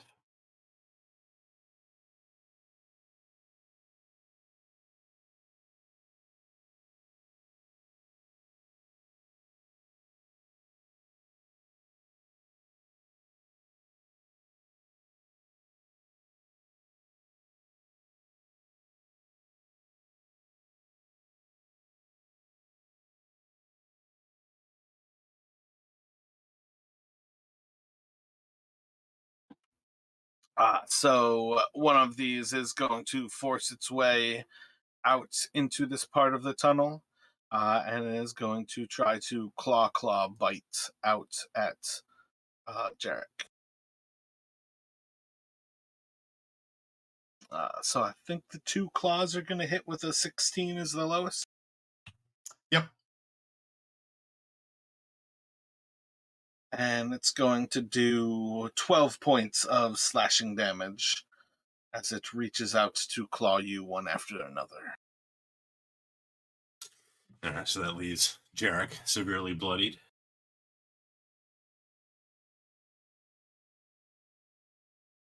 And then it's going to go to Taryn.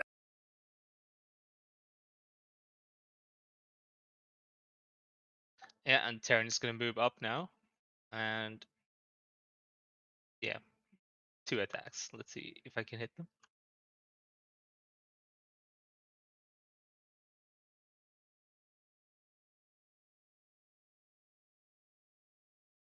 Good old 1, 2. So 17, 20 damage. Gonna leave that one severely, or bloodied rather. And with that, then Surge is gonna move up. Like that, and let's see if he hits an arrow.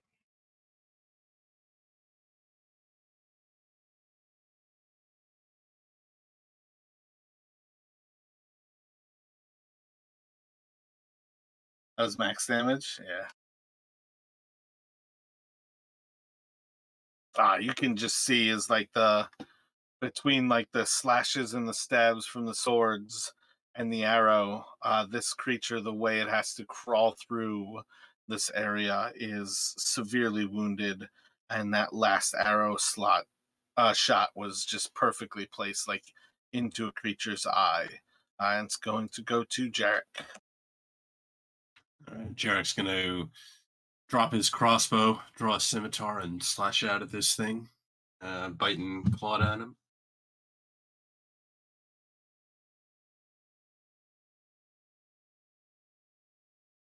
Blood in his eye, can't see, misses. Zeros will try to blast it.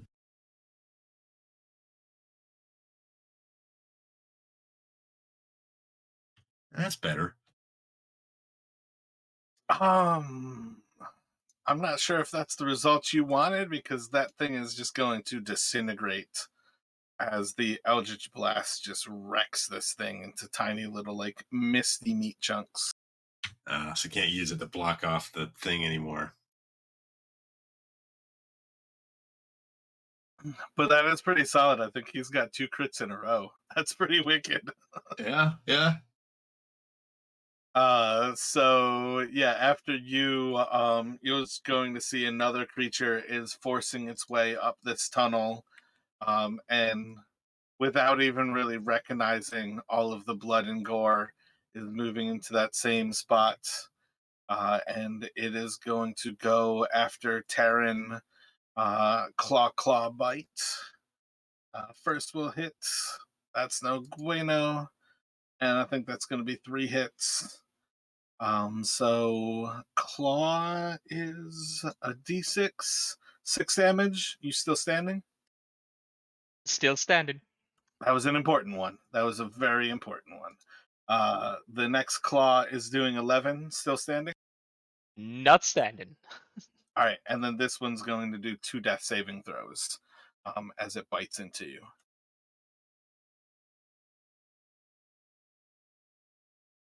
Yeah, thank God Um, I'm still alive.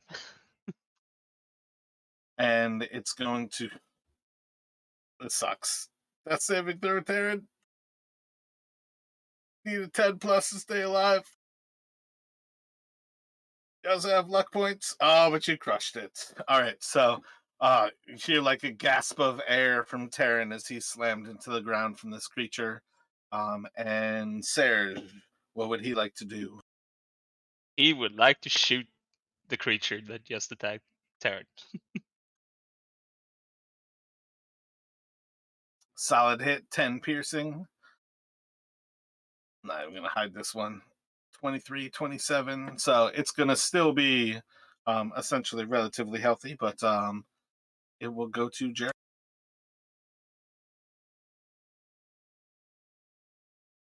All right. I'm going to turn, seeing Taran fall and gasping for breath. I'm going to stabilize him. So actually get him conscious If with you 1 have hit the point. actual, yeah, I was going to say, if you've got the med kit, you can do that auto 1. Yeah, and that's my last use of it, so I am out. Unless, I don't know if Island had any that I would be carrying, but in terms of the one I had, that's the last use. Gotcha. Yeah, the random like thief monkey is getting much more important, um, in hindsight as those start to dwindle. Any bonus action from you? Otherwise, it'll go to Zeros. I mean, I don't you think know, so, but I mean, it's I could use action surge. I haven't used that yet, so maybe I'm going to go ahead and use that so I can at least get 1 attack in at this thing. gotcha. I wasn't sure if I had to attack first before I could use that, but that's something else.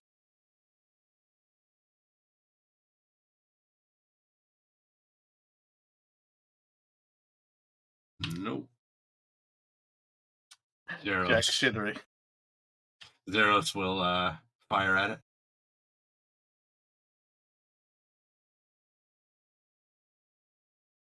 Solid hit, doing another 4. And I think that'll And take it to the bloodied condition. Yep, that's it for them.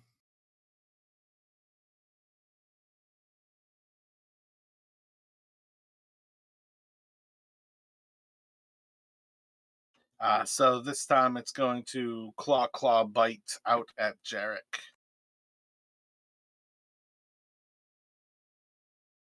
It's a lot of fives. Big ol' misses as it's just struggling to kind of form itself up, as it's still essentially stuck into this little area of the cavern. And it's going to go to Terran. Terran just having been knocked over on his ass. He's gonna stand Yeah, up. you're technically at the Sorry. point where you can like pick up one of your weapons or like draw another weapon, but you effectively have no weapons in your hands right now. Yeah, no, he's gonna pick up the. I'm probably gonna regret this, but he's gonna pick up the short sword and stand up and try to attack this creature.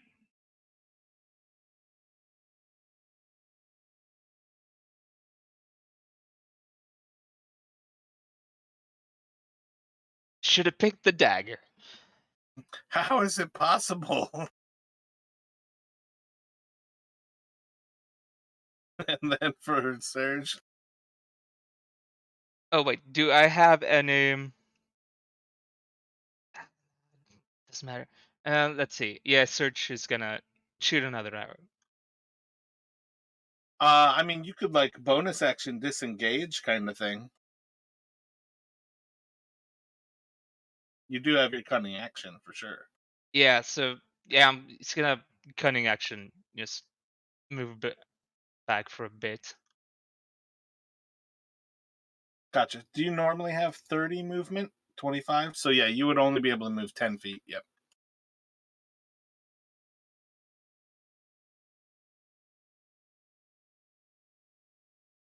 And then as Serge shoots, this thing is into the severely wounded. And it should go to Jarek. All right, Jarek's gonna slash out with his scimitar, pulling his short sword as well.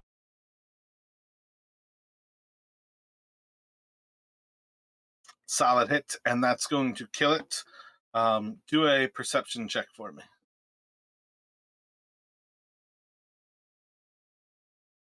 You can hear that there is at least another creature approaching you all right now.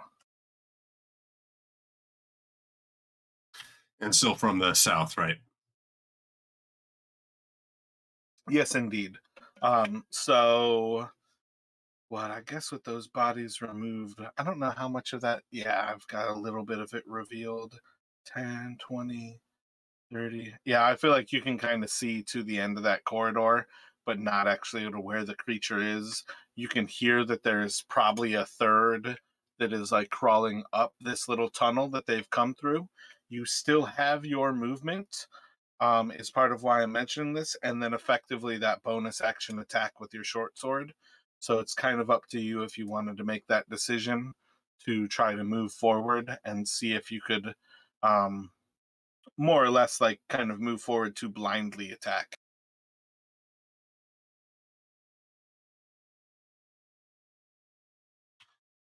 Um, I think Jarek is, given his claustrophobia, he's pretty bloodied, and he's not really, he doesn't want to go blindly in there. So he would probably hold back for the rest, for not use the rest of his movement. He wouldn't retreat, but he would, if anything, yeah, can just hold his ground there. So as you all hold a moment, there's not going to be too long until you see another creature kind of forcing its way through these tunnels. And it's going to go to Terran.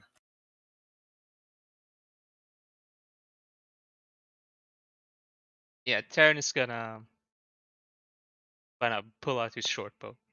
So drop the short sword, pull out the short bow, and see if he can shoot something.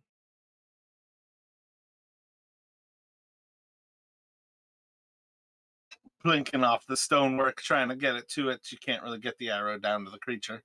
And Serge, It's gonna do a solid much arrow better. into Ranger doing Ranger things. Oh my god. 15, 19 hit points. It's almost bloodied off of that aider. So it's at 11 hit points, and it's going to go to Jarek. All right, so now that Jarek can see it, he's going to charge forward, slashing and stabbing at it. First for the scimitar.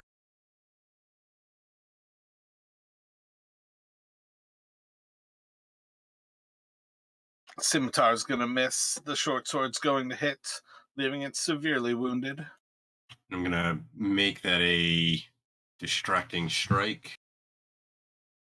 I feel like you got to roll a 1 for it not to kill it. But it did give Zeros advantage, so maybe he can finish it off here. Yeah, this should be the auto kill.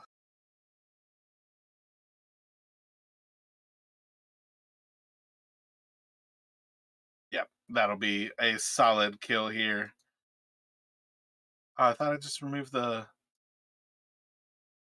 Fog of War. So part of why I want to show this off is just in case anybody ever wonders whether a map I am using is my map or taken from somebody who shares them on the interweb. This is a map that I spent about 2.5 hours following a tutorial on to create versus the maps that I generally use from people who have Patreons. And that's part of why I try to leave their Patreon information on there, because this was a lot of work and it's a very, very basic map. But yeah, so you guys are going to kind of continue through this before you eventually find your way up into kind of like another alcove that leads through that that like entrance point. You'll kind of like track the blood that whole way until you eventually see that that creature has probably flown off. But from what you can tell here, you have effectively taken out the nest. And for what it is worth, that's where we're going to kind of end it off, where you guys have essentially wiped out the terrafolk of this area.